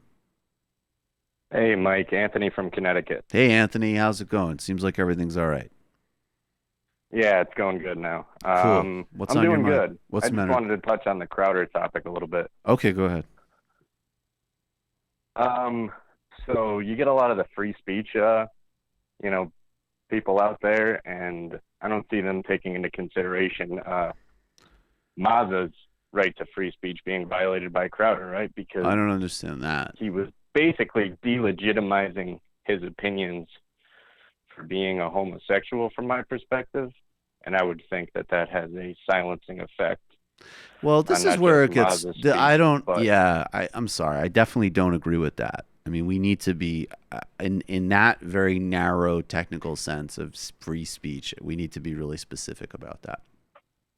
That is and including, by the way, frankly, specific at the point of functionally, there are obviously free speech issues implicated by platforms like YouTube, but it is not, as long as it is a private platform, a free speech issue in the constitutional sense. It isn't, right? And if you want to make it one, you need to get the government involved. Now, obviously, I think with this sort of idea of forcing and pressuring, I think there's limited utility to any logic of Google do better.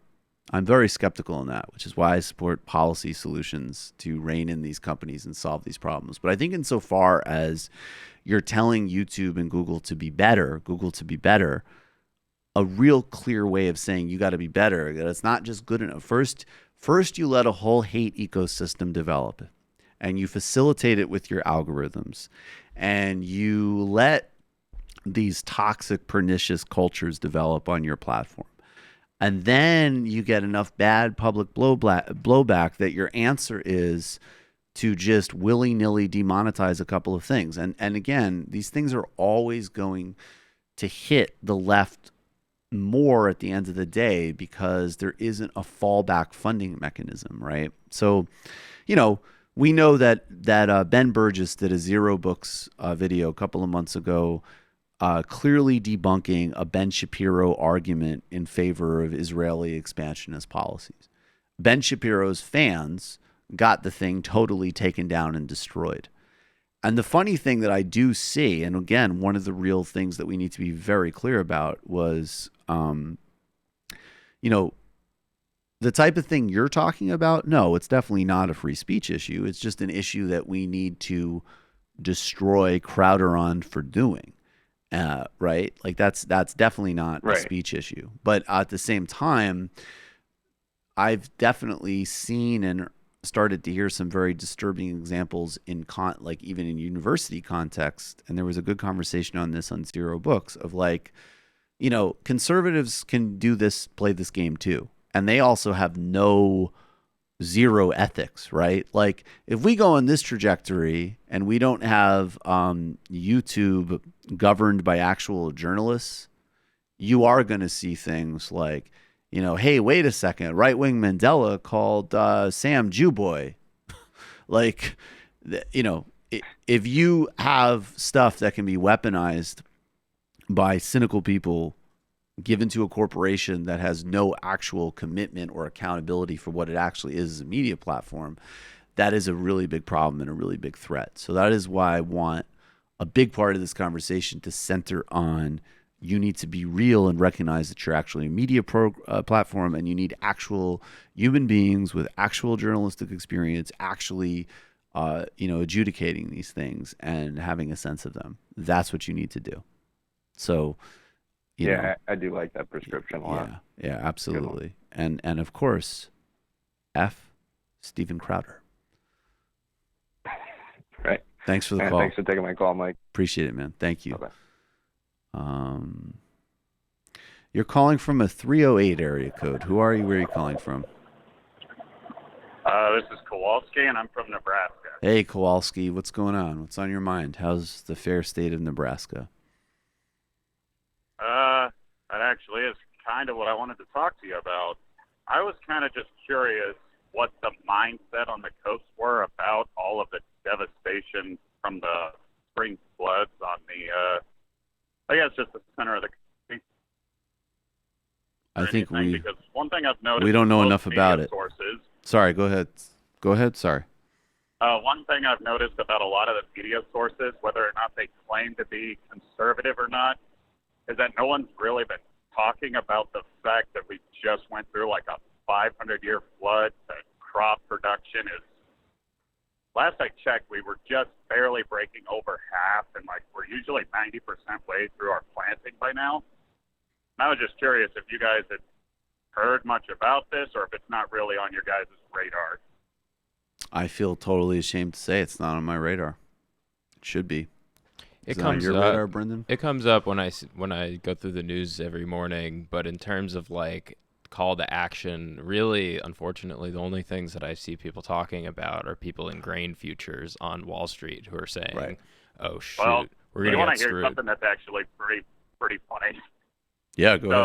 So back in March, when we were hit with a lot of flooding, we had like a major dam break. It was pretty bad. Like I had never seen anything like this. I had cows drowning. But the weird thing is we had the governor declare a state of emergency, and so did Iowa. But if you ever searched it on Google, you had to go to page 3 or 4 to find that Nebraska had done that, because at the same time, that's when Trump was talking about the fake border emergency crisis or whatever, and it literally just drowned out a 1,000-year flood that was spanning almost 1,000 miles across the center of the country. Wow. Like, I honestly could not believe that it was not more major news. I mean, I think for me, the best I could tell you, the best I could tell you for, at least far as my content goes on Michael Brooks' show and on Majority Report, I know that as you know, I think getting back into the business, and I know that Sanders has put forward a really important monopoly busting plan with agribusiness, and there's a huge amount of stories to tell about, you know, corporate monopolies and small farms, the environment, public health, biosystems diversity, and all of those issues. So they're really crucial, and I definitely plan on talking about them more because it overlaps with everything, with inequality, with wealth concentration, climate change, deforestation, all of it. So, and public health and human well-being and food diversity and crop diversity. So it's a good reminder. If the climate scientists are right, we have been told to expect this to become a routine phenomenon. Yep. Apparently all this rainfall has something to do with the lack of sea ice up in the Arctic. Yep. Yes, I've read that too. Yep, it's all interdependent. Thanks, man. Appreciate the call. Yep. Have a good one. You too. You're calling from a 617 area code. Who are you? Where are you calling from? Oh, hey, Michael. Yes. Jamie, Brendan, salam alaikum, left is best. Salam alaikum, left is best. That's a very good greeting. Yeah. Hello. Oh, yes. I actually tried to get this in as an IM yesterday when it was really fresh, but for circumstances, I guess we'll have to settle for today. But, okay. 9 years ago, my friend's brother was arrested in Uzbekistan and thrown into prison without a trial on totally bullshit charges related to his brother's human rights and labor activism there. Yep. And after years and years of pressure and tireless organizing, he was finally released from custody yesterday. So I hope they could get a quick shofar for Human. What's his name? Sorry, Humyan Rahman. Hunyam Narakman. Yeah, Rahman. Where is this person now? My friend actually, he was the one who was kind of working as a human rights and labor organizer in the 90s and 2000s in Uzbekistan. I mean, to say nothing of like their freedom of speech and open society issues, he was working with, basically they have issues of what is essentially fighting child slavery in the cotton fields, kind of a leftover from the Soviet tradition. And doing that, he had to flee first to Russia, and then basically Russia was not respecting the European Court of Human Rights, saying that, he was allowed to stay as a refugee. And he, a couple years ago, got asylum in the Czech Republic. So he is there, but his brother and family are still out in Uzbekistan. Okay. But through kind of a lot of their ongoing work, they've made it so that child labor is a much, much smaller deal in Uzbekistan than it used to be. But that's amazing. Of course, the people doing that are the ones that get punished. So how many people live in Uzbekistan, everywhere. do you know? What did I say, 20 million or more, or maybe I want to say, I don't know if it's bigger. I mean, Kazakhstan has more area, but Uzbekistan has more people. Just, I think historically, it's a more fertile land, so it was kind of the center of the Silk Road. What is the most influential? Do you know what is the most sort of those stans? Which one has the kind of biggest influence, or is the dominant one? Do you know?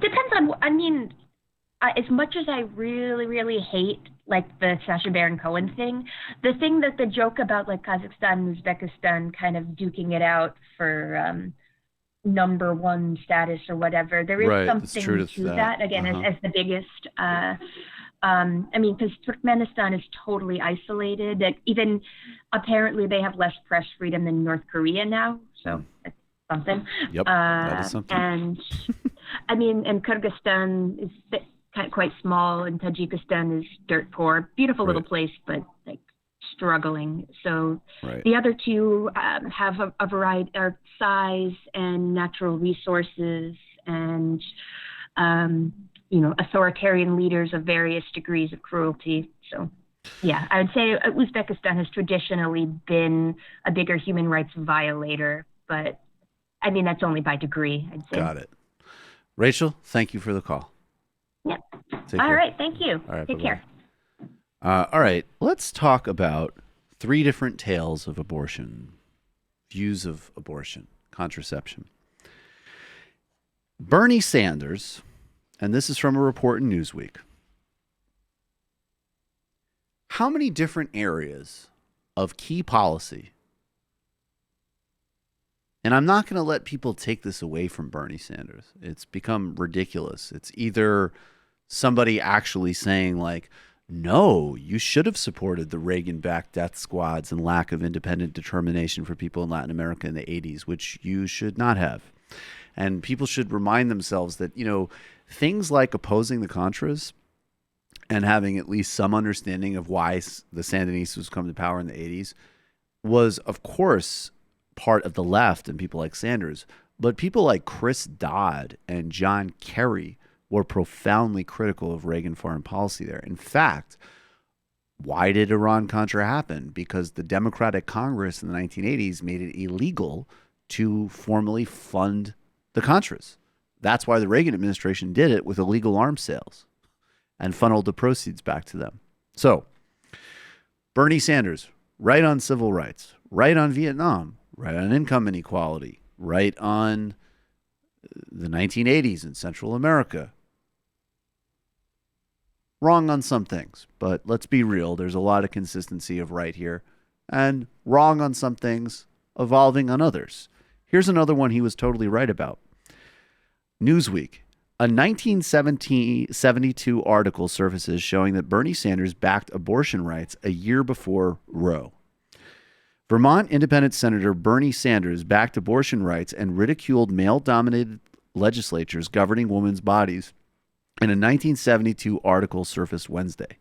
The commentary reveals another stark, decades-long contrast between he and former Vice President Joe Biden's progressive stances. Thank you, Newsweek. That's exactly the way I was going to frame this segment. Sanders told Vermont's Bennington Banner newspaper in September 1972, months before the U.S. Supreme Court's ruling on Roe v. Wade, that abortion procedures should only be concerned between a woman and her physician.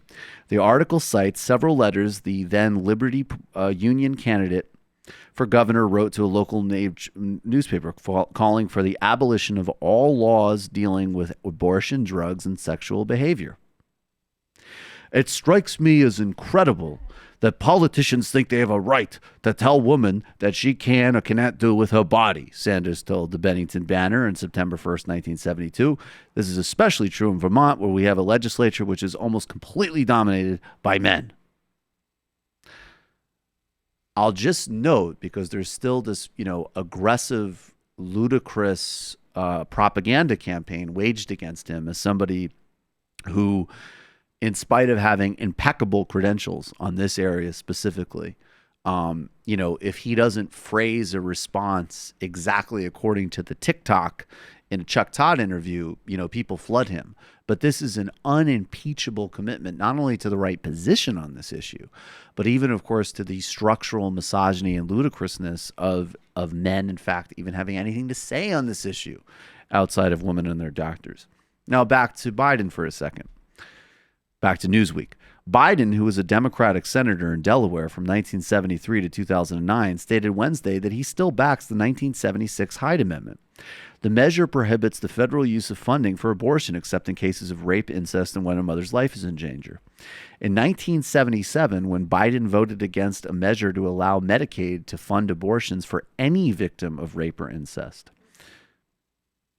Despite his opposition, the exception passed, and a year later, Biden again voted against the same measure to protect a woman's life at risk. In a 1972 article entitled "Abortion Up to Conscience, Not Government," Sanders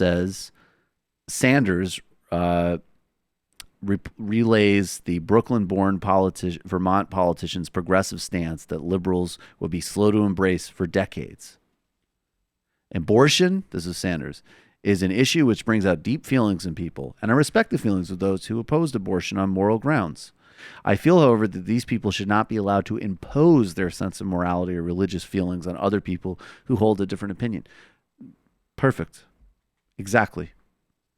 Now, jumping forward a little bit more, and we will get to that sound in a second, but I also just want to say that it wasn't even just abortion that Joe Biden, along with things like school integration, we could pick any period when we talk about Joe Biden's record. We could talk about the role of drone warfares, the role, whatever role he may have played in the Obama administration's economic policies and putting major cuts to Medicare and Social Security on the table during the Obama administration. We could talk about being in the Senate, writing the crime bill, supporting the invasion of Iraq, writing vicious bankruptcy legislation, which Elizabeth Warren got her start in public life fighting against. But now we'll just go retro, and we'll go to his 70s and 80s stances against abortion and his opposing civil rights. But it didn't end there, because according to a new report in The Intercept, all the way up to being a vice president in the Obama administration, Quote, Joe Biden sought to repeatedly undermine the Affordable Care Act's contraception mandate, working in alliance with the U.S. Conference of Catholic Bishops to push a broad exemption that would have left millions of women without coverage. Biden's battle over contraception is a window into his approach to the politics of reproductive freedom, a function of an electoral worldview that centers working-class Catholic men over the interests of women. The issue has been causing his presidential campaign some discomfort. On Wednesday, Biden's campaign clarified that he remains a supporter of the so-called Hyde Amendment, a provision that bars federal money from being used to fund reproductive health services. So, let's actually we'll get to that clip next and make it 2 segments. But these are the 2 leading candidates in the Democratic primary right now.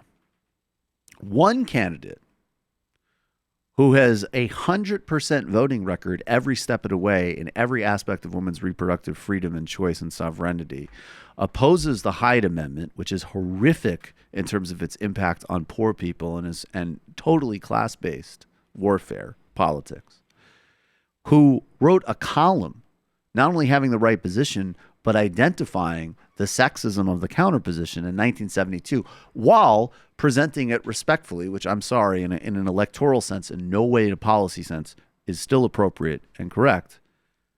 This guy is running for president. He's one of the options. That's Bernie Sanders.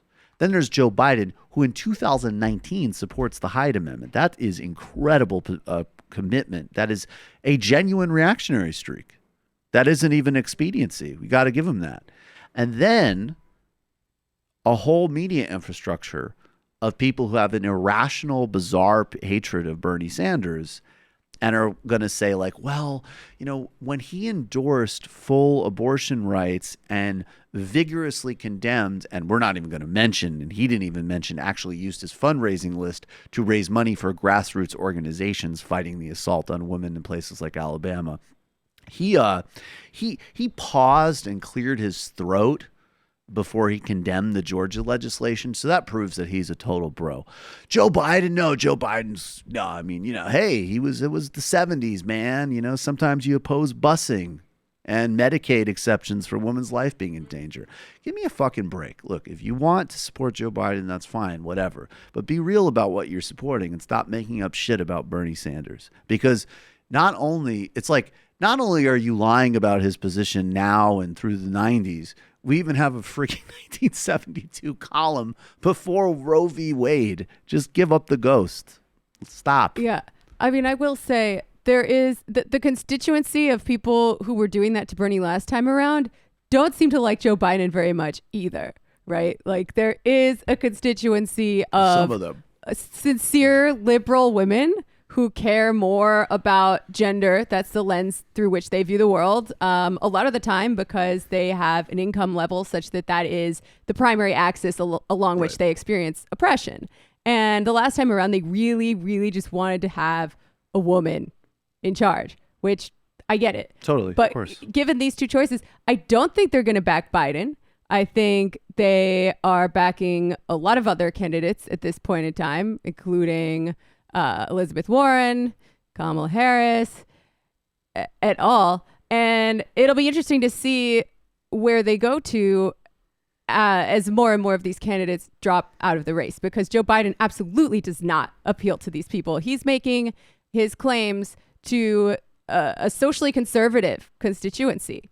And he's like, when he jokes about like the Me Too stuff or whatever, that's what he's doing. He's playing to them. Well, this is really, I mean, yeah. I mean, and to really underline, like just for this, I want to keep it super focused on that. Like the Hyde Amendment stuff and the votes on abortion in the 70s are, this is not on, it's. No, I know they're not on the same level. Structural and going into arguing and undermining, not only was it wrong on the merits and the policy with Obama, the Obama administration, even on an operative, realpolitik level, used the contraception issue enormously effectively in Obama's reelection.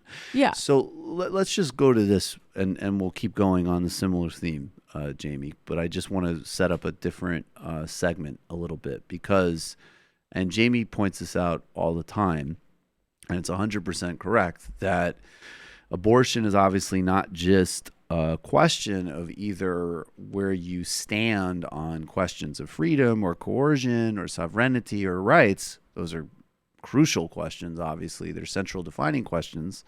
And being on the right side of those is fundamental. But also, when you get to the issue of the Hyde Amendment, you are talking class stuff. You're talking race stuff. You're talking profound disparities. And I think not only the types of profound disparities that have always been central and have always been wrong, but ones that might emerge potentially. It's totally possible that an extreme far-right Supreme Court could absolutely sign off on a complete abortion ban in a case involving, one of these state initiatives. It's totally possible, and we should be preparing ourselves for that. Absolutely. And it's also totally possible that we live just in an even more stratified country, and the ruling does come down to something to the effect of abortion is still legal in, say, New York or California, and it's totally illegal and even criminalized in Alabama. So how does that translate in terms of class, in terms of mobility, in terms of legal safety, in terms of another huge disparity in terms of basic services that people have access to depending on their economic standing? And the Hyde Amendment is the precursor to that.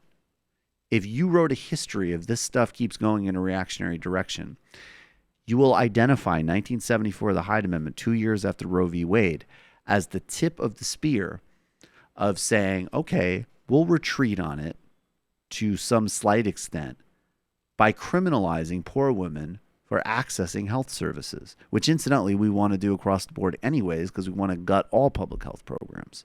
So that's what Joe Biden's stance is. It's not just, and again, it's funny because I have no problem with the idea of building as broad a coalition as possible and speaking to different constituencies. We should not miss that, in fact. But that's a substantive assault on millions. And that could be the policy precursor of, I'll quote Andrew Neil, Stone Age politics. Elizabeth Warren is going to articulate that very effectively here with Chris Hayes. There was an interesting thing that happened today. The former Vice President Joe Biden came out and said that he would not support repealing the Hyde Amendment. That is a provision of federal law that bars the federal government from funding abortion services through Medicare, Medicaid, and others. You disagree with that position? Yes, I do. Is Joe Biden wrong? Yes. So why is he wrong?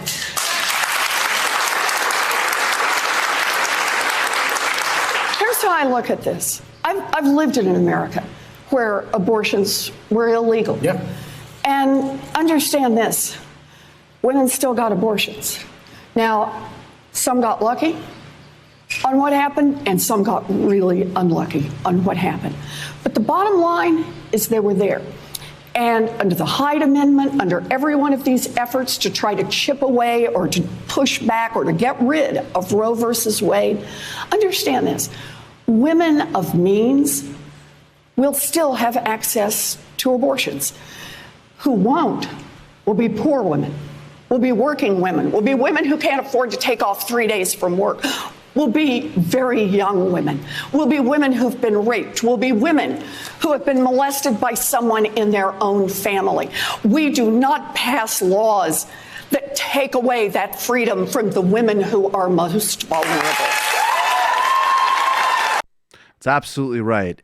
She articulates it perfectly and powerfully, and that should be played and beamed and repeated constantly.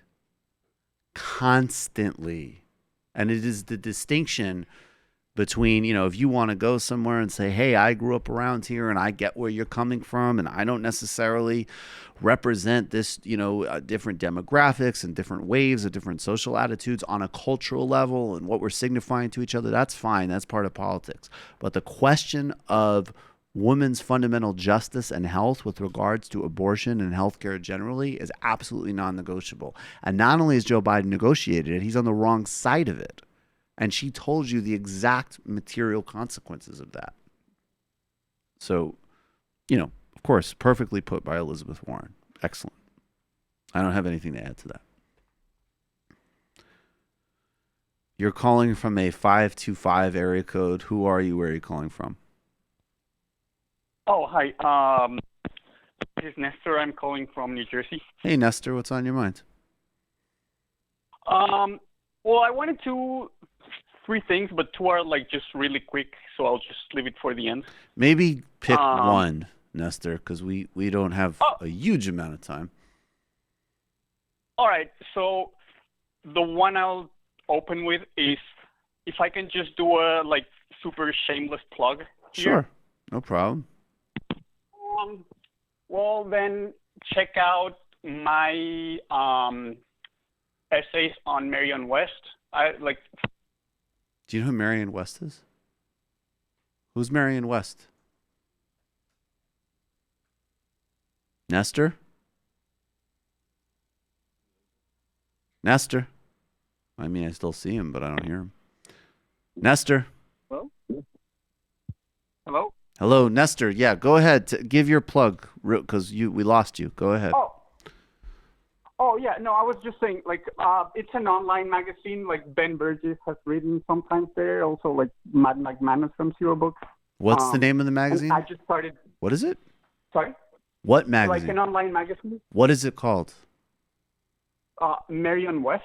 Marion West is the name of a magazine. And you wrote okay, what is the essay? Well, I'm just like a contributor there. Like, I'm kind of trying to get started on this like whole writing thing. So I'm just like plugging this so people. Well, what's your check it full out. name? What's your full name so people can? You gotta tell them Yeah, your and full what's name. your writing about? And what are you writing about?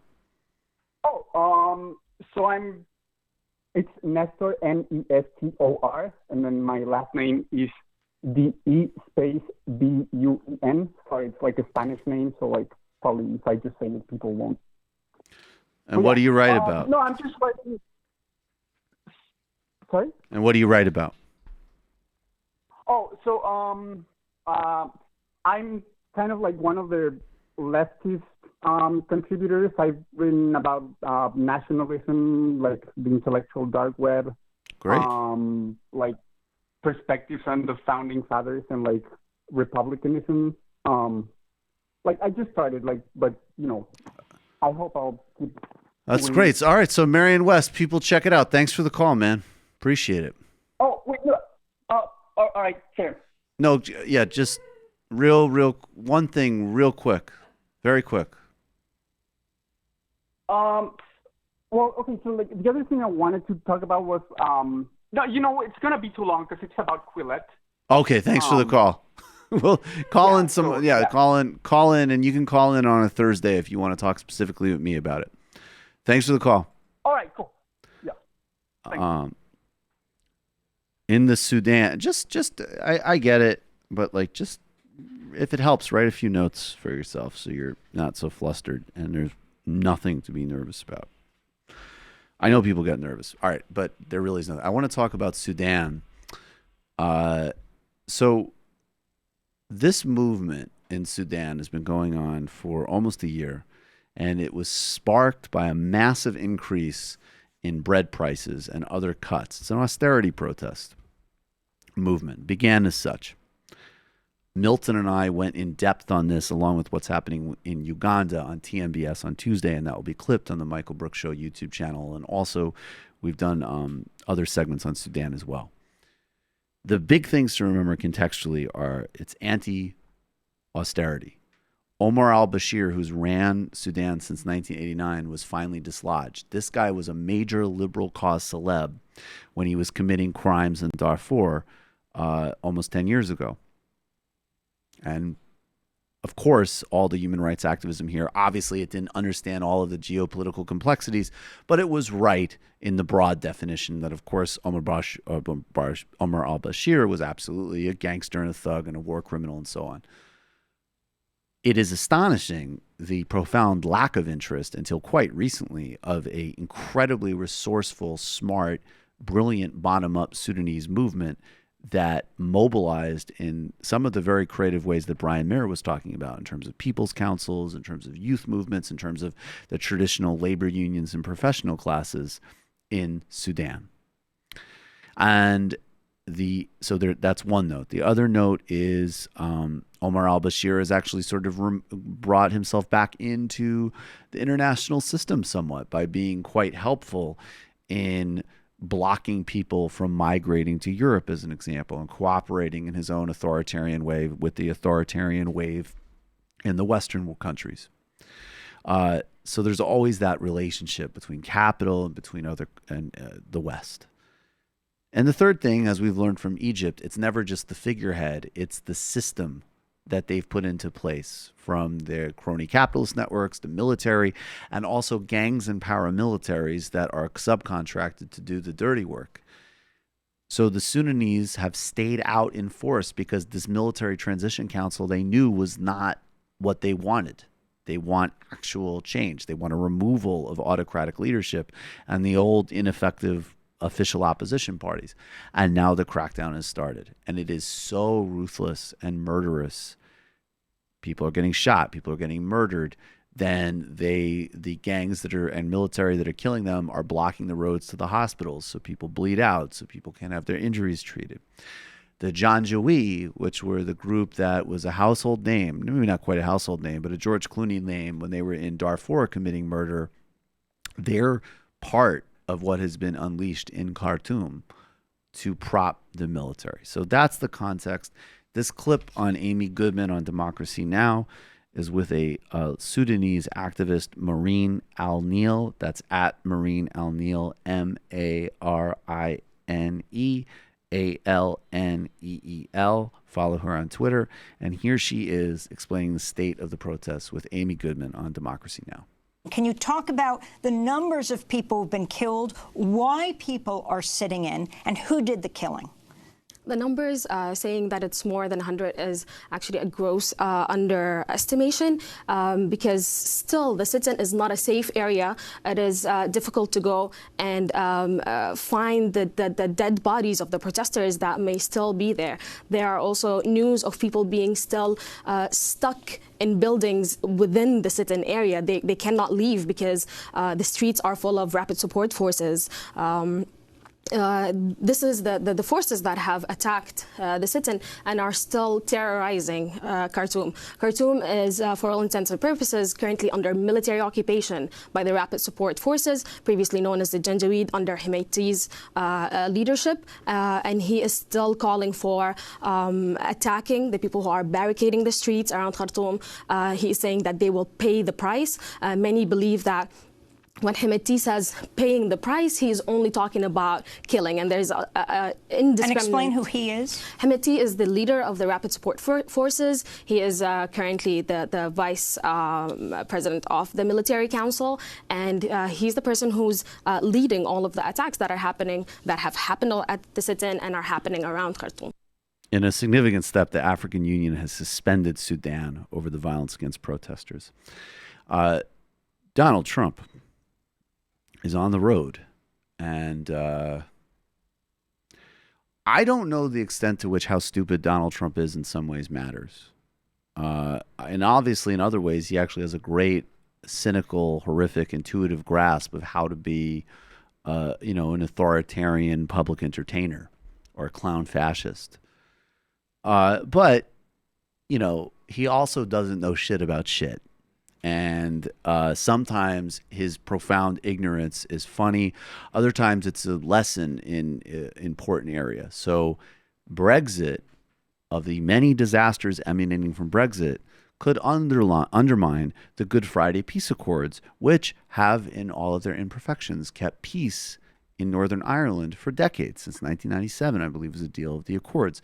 Part of the reason this works is because there is an open border policy which allowed people in Northern Ireland who wanted a unified Ireland to live and function as if they live in one country. And those royalists, those who wanted to stay inside the United Kingdom, were still, in fact, inside the United Kingdom. So it was a nice win-win / lose-lose for everybody. That's called diplomacy. So it's a major problem in terms of Brexit. Donald Trump is in Ireland, and he had some really insightful comments about the Irish border. It's an honor to be here. We'll be discussing various things. Probably you'll ask me about Brexit because I just left some very good people that are very much involved with Brexit, as you know. And I think that'll all work out. It'll all work out very well. And also for you with your wall, your border. I mean, we have a border situation in the United States and you have one over here. But I hear it's going to work out very well. I think it's both going to work out well. It's going to work out very well here. And again, both the military and the trade is such a big factor, and we're going to be discussing that very much. So it's an honor to be in Ireland with my friend, and he's doing a great job as your Prime Minister. The main thing we want to avoid, of course, is to avoid our wall between. No, I think you do. I think you do. The way it works now is good. You want to try and keep it that way. And I know that's a big point of contention with respect to Brexit is your border. And I'm sure it's going to work out. So nobody is sure is going to work out. The Prime Minister of Ireland, Leo Varadkar, has to basically say, like, actually, it's sort of the opposite, which is some big, stupid border contraption would bring back the troubles. Now, I don't know what Donald Trump was doing in the 1980s. I know what he would like me to think he was doing, and I'm not necessarily convinced he was doing those things. But I can tell you that as somebody who I think at the very least did like the New York Times version of being, of wanting to be able to be at a party and being like, I mean, the Nikkei, big stuff. I'm sure that he was lucid enough to do that. And in the 1980s and 1990s, you had paramilitaries associated with the far-right forces who wanted to keep part of the UK, kneecapping people, murdering people. You had the IRA, Irish Republican Army, engaging in guerrilla campaigns. Civilians were killed. There was pretty major activity going on in that part of the world. And the Good Friday Accords brought people together who were had killed members of each other's families, literally in some cases, to work out a very complicated deal that has saved a lot of people's lives precisely because there isn't a border. Irony upon ironies. And the Prime Minister of Ireland has to have one of those moments of it would be one thing if you weren't President of the United States to just sit here and watch you be a bloviating jackass. You'd think he would have at least stumbled across a Cranberries video at some point. I don't know what the hell I was stumbling across. All right, let's do a couple more pieces of sound. This is also important, and also on Democracy Now! Shouts to Amy Goodman, Juan Gonzalez. So Donald Trump is threatening tariffs on Mexico. In fact, what's extraordinary is that some of the companies that have migrated production from China because of Trump's economic war with China have gone to Mexico. And now this guy's irrationality and idiocy follow them. There's a lot of complexity to this stuff. I don't know all of the elements of the economics of it, although it does have, obviously, the China one has enormous implications for farm states. But what he is trying to do in Mexico is, first of all, he's smacking away AMLO. AMLO has attempted, in a way that is not surprising, to move in a progressive direction on some key areas inside Mexico, and at the very least do his best to not totally inflame the United States while not endorsing the Venezuela coup. That's the position he's tried to play. Trump here is totally smacking down his olive branches, which isn't a surprise. And you're going to hear about this because this tariff thing is going to be a major part of the re-election because it's economic nationalist warfare. And the point is that Mexico, which has in fact been cooperating with the United States war on refugee and migration just fine under AMLO. We wanted far more demilitarization of Mexico's borders in Central America. Well, they're not inhumane enough. They're not vicious enough. Or maybe the horrific conditions that are still forcing people to try to get to the Mexican border are such that there's simply no choice. Well, Donald Trump is demanding Mexico do even more to support this ethnic cleansing campaign in the United States. And Laura Carlson, who I interviewed a couple weeks ago, is on Amy Goodman and Lauren Carlson, and she's going to explain exactly what those Mexico tariffs are all about. This threat of imposing tariffs of 5% going up to 25% in October is economic blackmail. Essentially what he's saying is that Mexico should do more to alleviate, and these are his words, the crisis of illegal immigration at the border. In the letter the statement that he put out regarding the tariffs, he says that these tariffs will be in place until Mexico has taken effective actions that will be determined by our discretion and our judgment. So it's not even clear exactly what Mexico is supposed to do and how they're trying to negotiate what's actually happening at the border. We have to remember that this characterization of a border crisis is essentially false. These are not unprecedented numbers, and this is not an unmanageable situation. What it is a manufactured crisis that Donald Trump is using for electoral purposes in order to create an image that immigration is the number one problem that the United States faces and mobilize an essentially racist and white supremacist base. Yep, that's it. There's nothing more to know about this. That's what's happening. Yeah, and he's distracting people from all the ways that he's actually screwing up the economy. That's exactly right. Two more. All right, let's do a little palate cleanser just for fun, and then we'll get back to something also serious. But this is a Vic Berger compilation. Steven Crowder, who has put all YouTube creators in jeopardy with his relentless bigotry to Carlos Meza. He is the one that you should be pissed off at, as well as, of course, Google and YouTube as a company. This is why we can't have nice things. Yeah. And this idiot, by the way, who's having a big tantrum, can still go to any number of corporate right-wing fat cat funders, because in addition to, like, of course, teaching kids to hate gay people and all this stuff, the real thing here is to teach the kids that, we shouldn't have an EPA. But you have to acknowledge that Steve Crowder is talented. Or do you?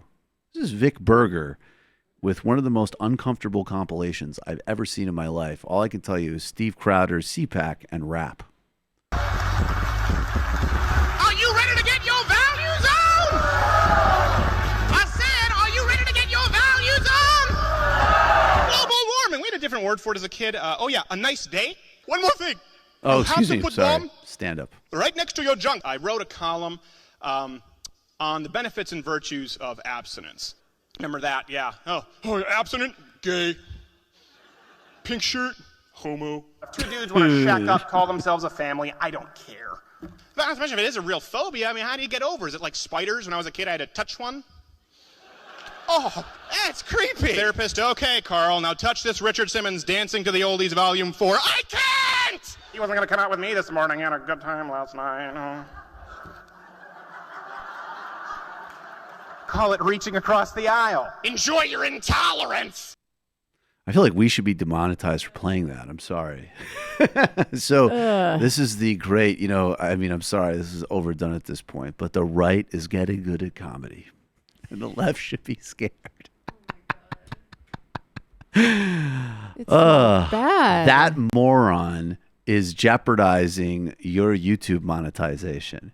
The demand in the future, the only difference that I would have is the demand in the future. I want to say it again. It's a journalistic organization, hire journalists and ombudsman. And you tweet at YouTube to reinstate people's dollars who are doing real good work, and tweet at Steven Crowder and be like, dude, why did you jeopardize a whole bunch of independent thought and journalism? And you're not, I'll just say as an editorial, you're not funny.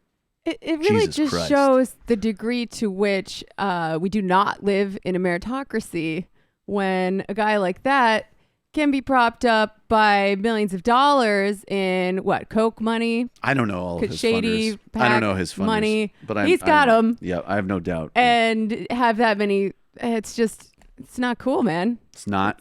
If you not believe cool. in, if you really believe in the meritocracy and competition, you will hate Steven Crowder. There's no doubt about it. Our friends, the serfs. This will be the last segment we do on this, but an example though of what happened to them is another really big concern. In their case, it was so insane that they actually got reinstated, but they had basically a bunch. It seemed to me some type of coordinated right-wing campaign with a bunch of false complaints, and their whole channel was taken down. And this will be the game of totally cynical people who don't have any commitment to free speech or open exchange or an understanding of satire. Make no mistake that we do sometimes need to retrieve some concepts. There is a huge amount of value in freedom of speech. There's an endless amount of value in satire. I 100% support those things, and they're under threat because of you, the people who talk about them all the time, and the corporate monopolies that we need to fundamentally reform. So the serfs are a cautionary tale about all this, and they put together a really funny video basically explaining why there needs to be antitrust enforcement, if I understand. We'll have to read off the subtitles. But Brendan, would you like to read it off? Sure. You want to do the read? Is that YouTube headquarters? I think this is from Chernobyl. Oh, the new HBO show? Yeah. You need to make a decision. Everyone is waiting, sir. He has 2 million followers. 3 million, sir. Our Pride Month coverage is about Crowder now. But we change our banner to the Pride flag. Surely that's enough. Just give him another strike. He already has 3 strikes. Okay, listen up. He didn't violate our terms of service. He did it again, sir. Yes, we know already. His apology for the call doesn't count. The people didn't know. Okay, let's try. He was trying to debate Carlos, and that doesn't violate the TOS. He's selling the t-shirts. The socialism is for fags ones. Okay, we demonetize his account. He doesn't make any money from ads. He makes them from selling mugs and t-shirts. That doesn't matter. Shows we took action. Don't worry, we did everything right. Something strange has happened. You need journalists in charge of this. Can somebody in the DSA Queer Caucus remake those shirts unironically? That is exactly what I was thinking. I was actually shocked that those shirts were not done proactively by LGBTQ socialists. Actually, I was like, that is perfect Brooklyn irony gear. Come on. In New York, this is a big thing. There are over 1 million rent-stabilized apartments whose protections will expire on June 15th. Now, this is a major thing, obviously, because there's already a housing crisis in New York, as there is a housing crisis across the country with real estate speculation and wealth inequality driving it. But this is one remnant of vital legislation that is protecting some of the last remnants of middle and working class New York. And it's terrifying here. You look at the amount of people who lose their homes and go from one borough to the next, people who have good, solid middle-class jobs, commuting from bleak exurbs back into New York City where they work, where maybe they've lived for generations. It's a massive crisis. And I'll read now from a report in the New York Times. The conflict over New York City's rent laws turned raucous on Tuesday as hundreds of thousands of tenant activists flooded the state capitol, leading to a scuffle and dozens of arrests. For months, activists have cast the looming rewrite of New York's rent laws as a once-in-a-generation battle. The state that regulates almost 1 million stabilized apartments expires on June 15th. With Democrats in control of the legislature for only a third time in more than a half century, progressive lawmakers are pushing for more tenant-friendly provisions. Now, with 11 days remaining, the fight has increased in intensity as one-bedroom rents in the city have hit an all-time high at a time when New York has the largest homeless population in the city. That's the crisis. Those are the stakes. Find out who your legislator is, who represents you in the New York State Senate. We should follow up on this and put a guide and push the hell out of this over the next several days. And we also wanted to highlight that New York's new public advocate, and if this is any indication, he's going to be a great one, Jumaane Williams, was arrested along with the protesters. So that's excellent. Let's play some footage of him.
And that's money that they've printed with Andrew Cuomo's face on it, if you're watching.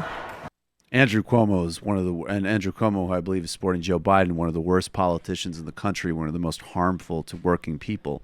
He might sign the legislation, though. He will. I read that they have the votes in the Senate, and he has said that if the Senate passes it, he'll sign it. That's the other flip side of even the worst Democrat, because of the nature of coalition politics, might be forced to sign of essential legislation in people's lives. And this needs to be a first step for breaking up the real estate industry, public housing, good, excellent, high quality, look up Vienna public housing, and massive universal rent control. So, and that's real leadership from Jumaane Williams. That's excellent. If that's an indication of what he's focusing on as public advocate, then he'll be a great public advocate, and I'm excited to vote for him for re-election and for other offices he might be interested in, including, we'll have to start talking about the mayoral race soon, but finally getting a mayor in New York City who's going to go to war with real estate and not beg for them for some crumbs while they donate to his campaigns. And that's why I can never take de Blasio seriously as a presidential contender. Absolutely. This is what a public advocate should be doing, like literally advocating for the public.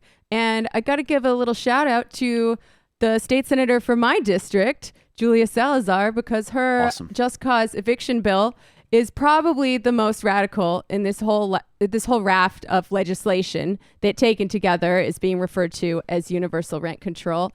Just cause eviction says that a tenant cannot be evicted or denied the renewal of a lease because they wouldn't pay an unconscionable increase in rent. And what that means is it's indexed to something called the Consumer Price Index, which is decided by a variety of things, but it would effectively cap rent increases at 3.3% at virtually every single unregulated New York City rental apartment, which would change all of our lives. Absolutely. All right, let's take one more call, maybe only two more because we do have to go soon, but try to get a few more in. You're calling from a 303 area code. Who are you? Where are you calling from? And we're also we'll have information on how to support Julia Salazar's bill, how to keep up the heat on Governor Cuomo, and push on this if you're in New York. Nothing is more important right now. You're calling from a 303 area code. Who are you? Where are you calling from? Hi, this is Brittany. I'm calling from Denver. Hey, Brittany, what's on your mind? And I just want to I was laughing to myself yesterday. I listen to you guys like every day, and I had you guys on like my speaker, and we have a bunch of construction crews at our house right now, and I had to like run across the room and turn it off because it was just funny to hear when you guys yell a joke out or whatever. It's always much louder than whatever you're talking about. So you were yelling something about like, we need to get the Mexicans out of here, like joking. And I was like, oh my God. And I ran across the room and turned it off. But, oh yeah. Sorry about that. So that was fair enough. Funny. Oh no, I mean, it's just funny. But I was calling because I'm always trying to like figure out how to get this point across better to people. When I feel like you boil down whether you vote Republican or Democrat, or whether you're a liberal or conservative. Mm-hmm. But like, I wish there was a better way to say, like, if you just look at the most liberal places in the country versus the most conservative. Like, what is the life expectancy? What's the health like? What's the education like? You know, like, it's very clear that there's a better way of doing things. And I just wish we could, as liberals, figure out how to get that across a little better. Well, my only thing that I would disagree with a little bit is I think you do have to really look at it not about geography, but as class. Because even in the states that you're right, they do have higher life expectancy. It is because of basically, let's just say, good social democratic policies or progressive policies, right? That's the part that I think that you're talking about. It's more education, more healthcare funding, and that's why. And the economies are better. Yeah, but that's where I think it's really tricky because the economies are not necessarily better for everybody. So I actually remember using an argument like that on somebody several years ago, and I should have gone right to a more socialistic argument because they said, "Oh, well."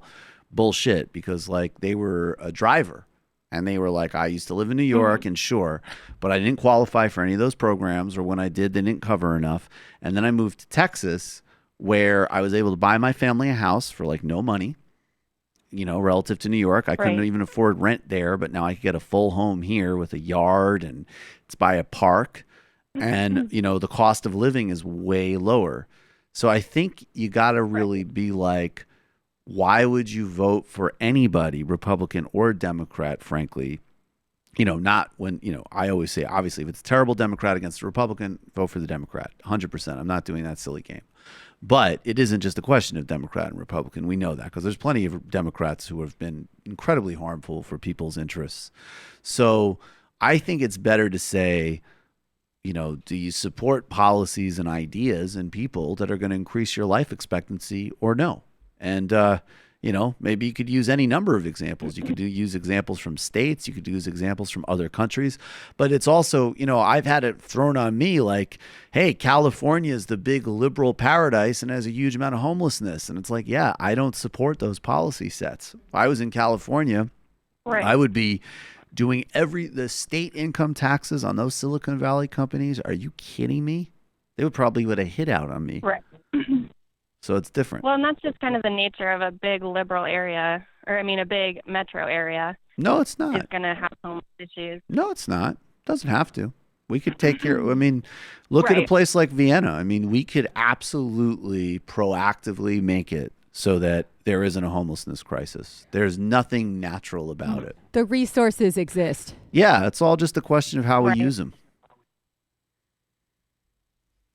Yeah, I always take issue when people want to orphan the red states or the quote unquote red states because you're never looking at the whole picture. A lot of these states contain a lot of low income people of color who are totally disenfranchised and don't really have a voice in electoral politics for whatever reason. And when we're building a working class movement, we can't leave anyone behind.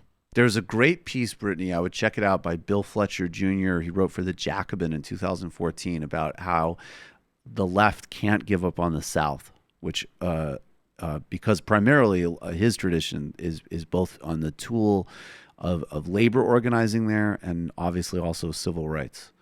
But thanks a million for the call. Appreciate the call. All right. Thanks, guys. Thanks. All right. Final call of the day. Sorry, we're leaving a lot on the table, but we do need to go. But this person's been waiting for 80 minutes. You're calling from a 413 area code. Who are you? Where are you calling from? Hello, this is Adam. Hey, Adam. Did you hear me? Yep. Adam, Hi, tell everybody where you're calling from, Adam. Thanks. I'm calling from Springfield. Hey. Springfield, Massachusetts. Respect.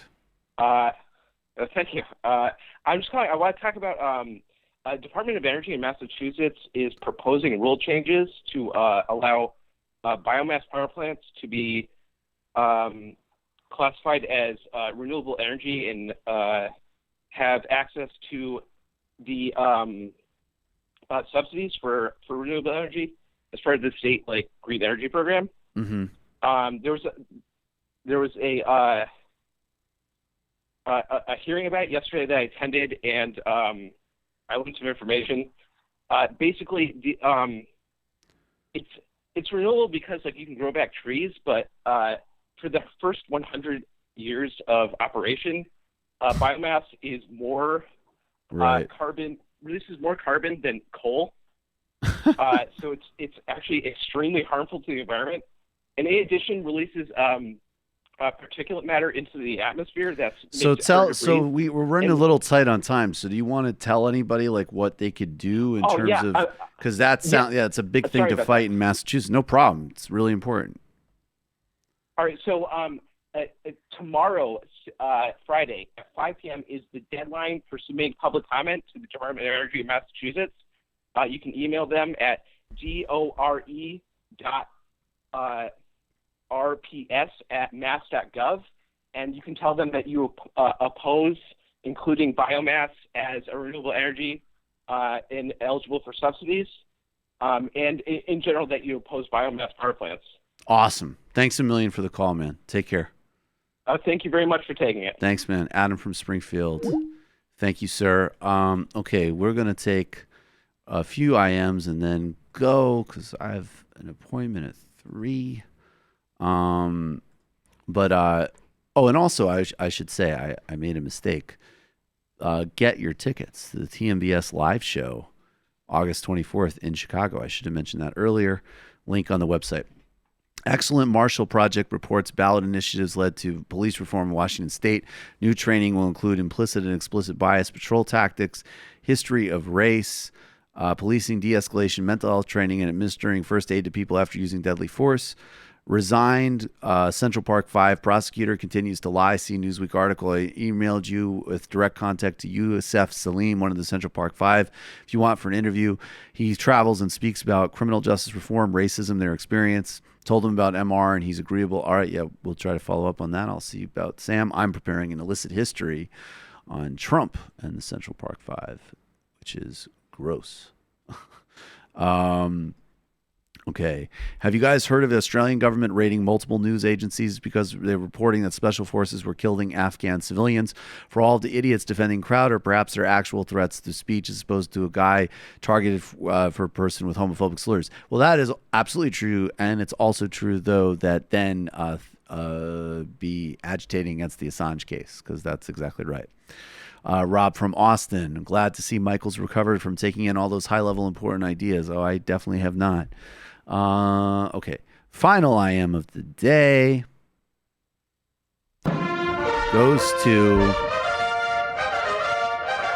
Kentucky Fried Comrade. Hey, I'm Mark Rue. Wanted to promote an interview we had with Shahid Buttar on the In Too Deep podcast.